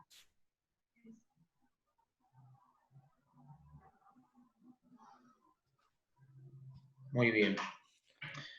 Tenemos Sí, una pregunta. el doctor Aranda quería la palabra. Y el doctor Sánchez también. Vamos a dar lugar en ese orden. Doctor Celestino Aranda, adelante, por favor. ¿Qué tal? Bueno, Ingrid, muy buena la presentación. Muchas gracias. El caso es muy interesante, pero bueno, ya poco que agregar después de lo que dijo Guillermo Barilaro, porque se ha expresado brillantemente, pero me acuerdo de la imagen del paciente cuando ingresa. La verdad, cuando ingresa a la guardia, vos no podés saber si el paciente tiene una lesión de subclavia o una lesión penetrante al pericardio. Fíjate que tiene una lesión en el segundo espacio intercostal, ¿no es cierto? O tercero, del lado derecho, segundo derecho. Entonces yo creo que la verdad que ahí tenemos, a todos se nos llena el bolsillo de preguntas cuando tenemos una lesión de la subclavia.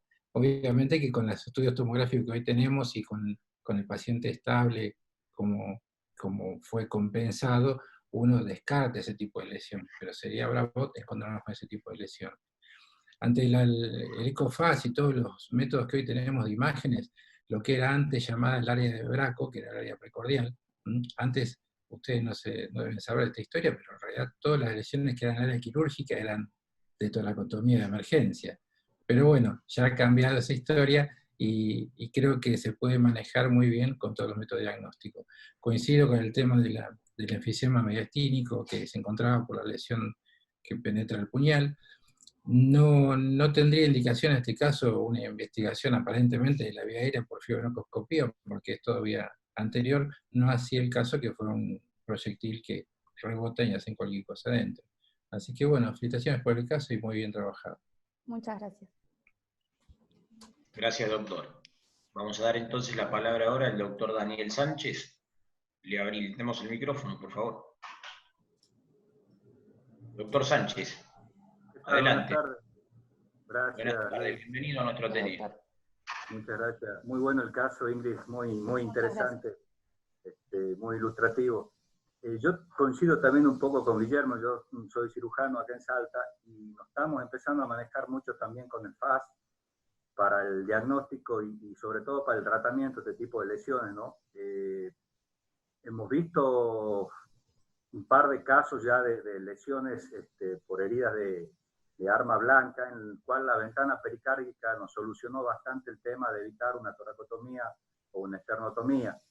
Y esto se basó también mucho en un estudio que publicaron en Colombia sobre las indicaciones no terapéuticas de la esternotomía en pacientes con heridas de arma blanca, con estabilidad clínica y hemodinámica. Vieron que más o menos el 70-75% de los pacientes que iban a esternotomía por heridas de arma blanca en tórax y estaban estables clínicamente, la esternotomía era no terapéutica.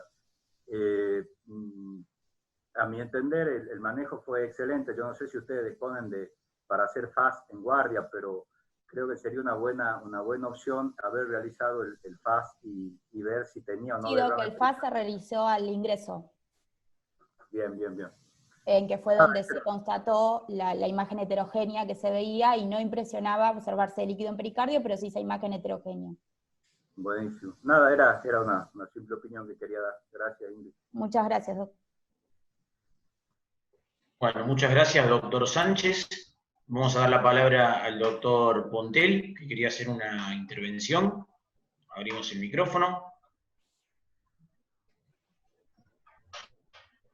Doctor Pontel, adelante. Bueno, excelente caso porque siempre sirve para discutir, ver o traer, digamos, cosas muy nuevas, ¿no? De todos modos, si bien estoy de acuerdo con Guillermo que se pueden hacer para lesiones mínimas y todo eso, creo que somos muchos los cirujanos o el cirujano, digamos, que atiende o está en control de estos pacientes, generalmente un cirujano general, ¿no es cierto?, como con experiencia en trauma. Siempre lo dice el doctor Reilly desde la época de su relato también, ¿no es cierto? Entonces, o sea, creo que están menos habituados a la ventana si tuviesen que hacerla, y si le ofrece duda, como en este caso, que yo estoy de acuerdo, digamos, estoy de acuerdo con la toracotomía. Ahora, digamos, la lesión era del lado derecho, si mal no recuerdo, y alta, ¿no, Ingrid? Sí, Doc, en realidad tenía una lesión en segundo espacio intercostal derecho y una lesión tóraco-abdominal izquierda que una vez que el paciente estaba en quirófano, se la exploró superficialmente y la lesión no iba hacia abajo, hacia abdomen. Iba hacia tórax. Bueno, aquí va el detalle ese y te quería preguntar, o sea, sobre todo por eso, porque si yo me radico en la lesión del lado derecho, digamos, o sea, hubiese empezado por una toracotomía derecha pensando en todo lo que tengo del lado derecho con la posibilidad de la sección external y seguir. Por lo menos es como, o sea, lo veo y a los residentes les trato de... Ahora, digamos, o sea, cambia la idea el tener digamos, la lesión que tenías, digamos, tóraco-abdominal izquierda, que era anterior, ¿no es cierto?, que podía ser causa de la lesión, pero si la lesión está, como para que quede, del lado derecho, digamos, con el área de Braco, con esa imagen y todo lo demás, o sea, siempre trato de empezar la toracotomía por el lado donde está la lesión, porque también me deja mejor exposición a todos los grandes vasos de ese lado, que es lo que pienso. Y si, digamos, uno ya puede ver el pericardio o abrirlo para ver si tiene sangre, o ya puede objetivar la lesión de ese lado, y proyectarlo hacia el otro lado, inclusive hasta completar la enclampsel, ¿está claro? Pero bueno, esos son, o sea, lo traigo a acotación por el hecho de que muchas veces, o sea, por más que sea par external derecha, si la tengo como lesión, uno dice, quiero explorar el corazón, entro por el lado izquierdo. Bueno, la idea mía siempre entrar por el mismo lado para tener a mano, digamos, y objetivar de prima fase la lesión donde está y después sí proseguir hacia otro lado, sin ninguna duda, seccionando el esternón. Está claro que es la mejor exploración del corazón. El corazón, para explorarlo todo completamente, en general, o sea, uno tiene que seccionar muchas veces el esternón, hacer una esternotomía transversa por lo menos. a modo de excelente la resolución y yo también lo hubiese explorado. Ese Muchas es mi gracias, concepto Doc. de guardia. También lo que nos ayudó como ventaja a decidir que sea izquierda es que nosotros, como usted comenta lo de la posibilidad de lesiones de grandes vasos, teníamos una tomografía con contraste endovenoso donde no impresionaba verse, se veía permeabilidad de los vasos, sin fuga de contraste. No, está perfecto, está A perfecto. decidir qué incisión hacer. Gracias, doctor. Gracias, doctor Pontel.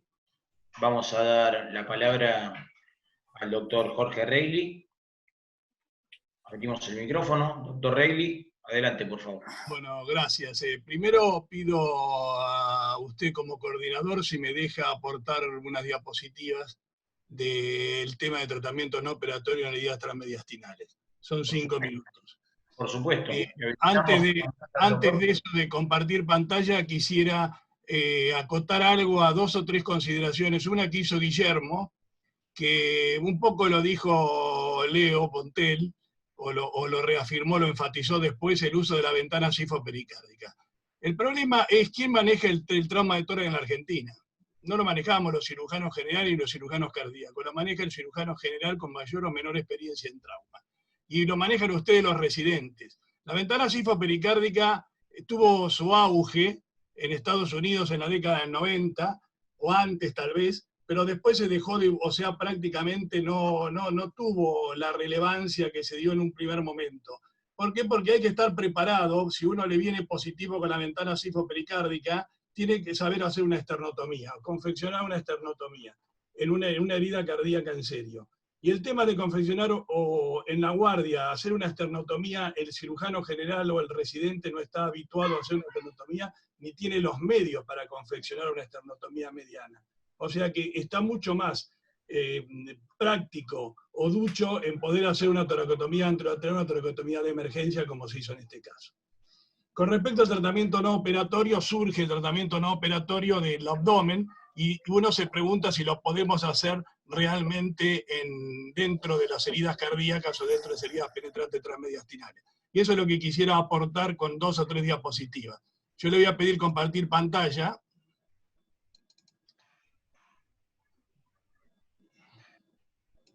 No sé si me ven.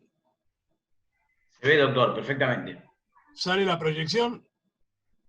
Bueno, esto es un poco nuestra experiencia fíjense, del año 1963 al 2018, es un número de casos importantes de traumatismo torácico penetrante. El tema es que ahora los hospitales, como por ejemplo de la zona, en una época era un hospital referente en trauma, a pesar que seguimos recibiendo mucho trauma, en este momento el Paroicien o otros hospitales que están en zonas conflictivas del conurbano bonaerense son los que realmente reciben la mayor cantidad de trauma penetrante.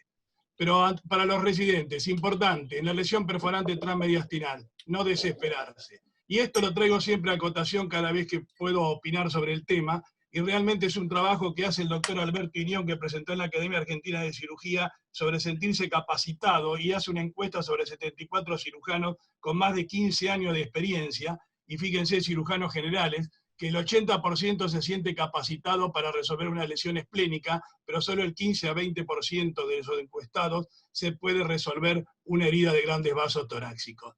Lesiones perforantes transmediastinales, como todos sabemos, pueden ser de izquierda o derecha-izquierda o en sentido antero-posterior. Y la pregunta es, ¿qué las hace complejas estas heridas perforantes transmediastinales? ¿Cuáles son los estudios necesarios para su estudio o para poder manejarlas? Cirugía sistemática, que es un poco a propósito de este hermoso caso que presentó Ingrid, bien resuelto. Todos los casos tienen que operarse. Y la otra, ¿cuál es el abordaje apropiado? Las controversias dependen de la estabilidad hemodinámica del paciente. El paciente estable, cuando toracotomía, que es el caso que presenta Ingrid, cuando tratamiento no operatorio o no exploratorio, en el paciente inestable, cuál es la toracotomía a elegir, y en el paciente in extremis, cuándo la toracotomía de emergencia, y esas son las dudas que realmente se le plantea a ese cirujano general con mayor o menor formación en trauma. ¿Qué las hace compleja? Yendo rápido, no hay ningún lugar a duda que la anatomía del mediastino, porque no hay un solo mediastino, sino que todos sabemos que hay un mediastino anterior, medio y posterior, con todos los órganos nobles pasando por esa zona. ¿Y qué estudios son los necesarios para estudiarlo en el paciente estable? Y evidentemente hay que tener un concepto gráfico que es la trayectografía, imaginarse mentalmente hacer trayectografía de este tipo de pacientes, y en el paciente estable acá vemos este paciente, como vimos, con una herida en zona 2 de cuello, se puede hacer perfectamente la trayectoria del proyectil por herida de arma de fuego y uno pensar en qué órgano puede estar lesionado y actuar en consecuencia, o por lo menos tener un esquema mental y hacer la trayectografía. Pero esto cambia, evidentemente, cuando uno toma la tomografía como criterio de selección para decidir el manejo de este tipo de pacientes. ¿Y por qué decimos que es criterio de selección y no de decisión? Es un criterio de selección porque nos puede decir qué paciente va a cirugía, qué paciente puede ir a tratamiento no exploratorio y cuál puede ir a métodos invasivos. Todo esto pensando en este aforismo que se encuentra lo que se busca y se busca lo que se sabe. Como siempre, como premisa, no llevar un paciente con inestabilidad hemodinámica a la sala de tomografía porque vamos a perder más de uno. Y esto es importante. ¿Cuándo se considera positivo una tomografía, como en el caso que presentó la doctora Kreff? O sea, cuando presenta un hematoma mediastinal, que era lo que presentaba este paciente, neumomediastino presentaba este paciente, extravasación de contraste o fuga, y es importante también el proyectil impactado en proximidad de estructuras mediastinales. Acá vemos un caso de paciente estable, que con una herida transficiante transmediastinal de izquierda a derecha, fíjense que se hace radiografía, se hace FAS, se hace tomografía, se hace esofagograma, que siempre es muy importante, y vemos que todo, o sea, lo único que aparece en la tomografía, el hemotórax bilateral, se resolvió con tratamiento no exploratorio con 2 tubos de avenamiento pleural. A distinto de este caso, con herida transficiante transmediastinal en sentido anteroposterior, fíjense la bala en la tomografía con estabilidad hemodinámica, cerca de la proximidad de los vasos mediastinales, el paciente se inestabiliza hemodinámicamente después de la tomografía, vean el proyectil, paciente inestable, incisión en trapdoor y se encuentra una lesión del tronco venoso brachiocefálico que se repara, se liga y se resuelve el problema. Cuando hablamos de tratamiento no operatorio, una cosa es una conducta de espera pasiva, esa frase que está acuñada, le ponemos un tubo y vemos qué pasa, que para nosotros es una conducta no recomendable, a pensar en un tratamiento no exploratorio que es una conducta dinámica, en un cirujano que conoce las complicaciones, que las sospecha de las complicaciones, y fundamentalmente que hace o efectúa o piensa en un tratamiento no operatorio en un centro de complejidad con monitoreo permanente las 24 horas, como recalcó la doctora que tenía tomografía y tenía un montón de medidas para poder controlar este tipo de pacientes. O sea, tratamiento no operatorio a la pesquisa de lesiones letales. Y ahí está la pregunta, ¿todos van a cirugía sistemática? La conducta de espera pasiva es una conducta de brazos cruzados. La otra es una conducta que descansa casi siempre en un monitoreo a las 24 horas, si uno decide un tratamiento no operatorio en una herida transmediastinal, en el cuerpo de residentes y en un centro de complejidad que disponga de los medios para poder decidir esta conducta. Pero cuidado, las condiciones para el tratamiento no exploratorio, y esto es fundamental y esto creo que es lo que quiero dejar. Estabilidad hemodinámica del paciente, si uno decide hacer esto. Equipo de trauma con experiencia. Conducta dinámica proactiva en pensar y en sospechar las complicaciones. Seguimiento adecuado de este tipo de paciente y un centro con complejidad para descartar lesiones inadvertidas. Y no tengan duda, el tratamiento no operatorio en este tipo de pacientes es una conducta más difícil que el toracotomizar de entrada, sin duda. Pero cuidado, si cualquiera de estas condiciones que viene acá señalo no se cumplen o no están presentes, no hay ninguna duda que hay que hacer una toracotomía como se resolvió este caso y nadie puede criticar que uno tome la conducta activa de toracotomizar. Más en un caso que tenía, como ella lo dijo, tenía una imagen heterogénea en el ecofaz, el paciente entró, se taquicardizó y tomó una conducta que es clara la toracotomía. Pero hay que plantearse a veces que estos pacientes se puede hacer tratamiento no operatorio y se puede resolver de esa forma. Ese nomás es el aporte que quería hacer, doctor, y le agradezco. Muchas gracias, doctor Reilly. Enriquecedor, realmente.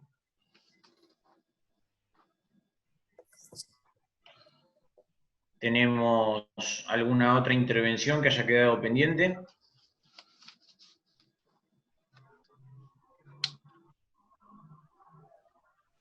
¿Tenemos alguna pregunta que haya quedado pendiente?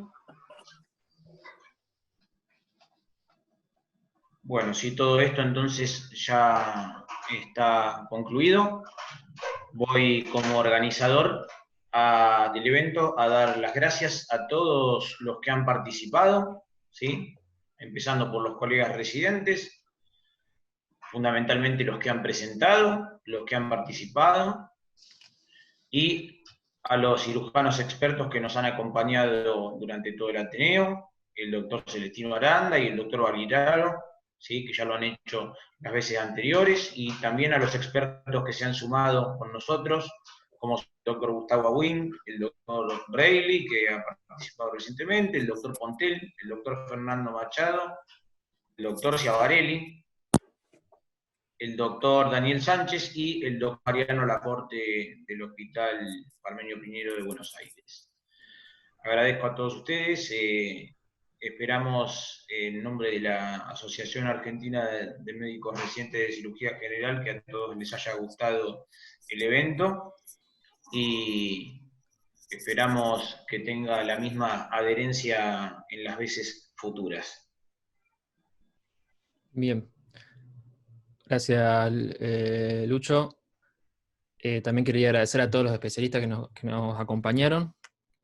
Es muy enriquecedora cuando tenemos la palabra de gente que realmente hizo trauma y que está en el hospital realmente haciendo guardias y está ahí siempre en el frente de batalla, más que nada, y para todos los residentes, que el trauma se aprende, no queda otra que viendo y teniendo experiencia y haciendo. Así que vamos a tratar de seguir haciendo estos ateneos de trauma, por ahí es un poco más complicado de organizarlos, por eso lo hacemos un poco más pausados, pero también tenemos los ateneos interresidentes, donde hay casos que eventualmente pueden surgir casos de trauma de otra índole, por ahí trauma que aparecen en no instituciones públicas, sino en instituciones privadas, que son también de otras resoluciones. Así que nada, agradecerles a todos por la participación, como dijo Lucho, y los esperamos también en el próximo Ateneo. Lucho, ¿querés algo más? Quiere hablar el doctor Barilaro. Y el doctor Machado me parece que también. Vamos a darle la palabra. Doctor Barilaro, adelante. Adelante, Fernando. Que hable el doctor Machado primero. Es un caballero. No. Simplemente me quería despedir y darles las gracias y felicitarlos realmente porque estuvo muy, pero muy bueno. Dije cuando empezó el Ateneo que venía con expectativas y me voy con expectativas totalmente colmadas. Así que bueno. Perdón, lo escuchamos muy bajito, doctor Machado. ¿Podría ser un poquito más fuerte? A ver, ¿ahora me escuchan mejor? Mejor, adelante. No, los quería despedirme y felicitarlos. Realmente estuvo muy, pero muy bueno. Yo les decía cuando empezamos la reunión que me reunía con expectativas y bueno, las expectativas fueron más que colmadas. Así que bueno, felicitaciones y adelante con este tipo de instancias que realmente son muy, pero muy buenas. Muchas gracias por haberme invitado. A usted, doctor. Gracias, doctor. No, perdón, lo mío es solamente un aviso breve. El Hospital Internacional General de Agudos de Mar del Plata todos los miércoles a las 18 horas organiza un Zoom de trauma, en realidad lo organiza la residencia, ellos eligen los temas y los expositores. Están todos invitados desde ya, algunos de pronto no tengo el contacto, pero a muchos de los que están aquí ya les he pasado justamente el link, y el tema de mañana justamente es trauma cardíaco, así que bueno, desde ya que están todos invitados, y a partir de todos los miércoles siempre es algún tema que tiene que ver obviamente con el trauma, y con invitados que muchas veces no son de nuestro hospital, sino que justamente vienen de otras partes de Argentina, inclusive también hemos tenido algunos invitados internacionales. Desde ya están todos invitados. Muchas gracias. Muy bueno, Doc, vamos a hacer difusión también de eso. Estamos haciendo un newsletter por mail, que empezamos este mes, así que la idea es empezar a enriquecerlo con más información y más todas las charlas y ateneos que se puedan sumar, es muy bueno. Bueno, Lucho. Bueno. El doctor Aranda quiere dar hablar. El doctor Aranda había pedido la palabra. Sí. A ver, le habilitamos el micrófono. Adelante, doctor. Estaba diciendo chau, porque me tengo que ir, ya está. Ah, bueno. Chao, chicos. Como siempre, estamos en los sucesivos ateneos. El doctor Barilaro también nos deja. Bueno. Buenas noches y bueno, nos estaríamos viendo en el próximo Ateneo, ¿no? Hasta la próxima vez. Gracias a todos por Chao, hasta la próxima. Nuevamente. Muchas gracias a todos. Gracias. Adiós, buenas noches a todos. Buenas noches y gracias.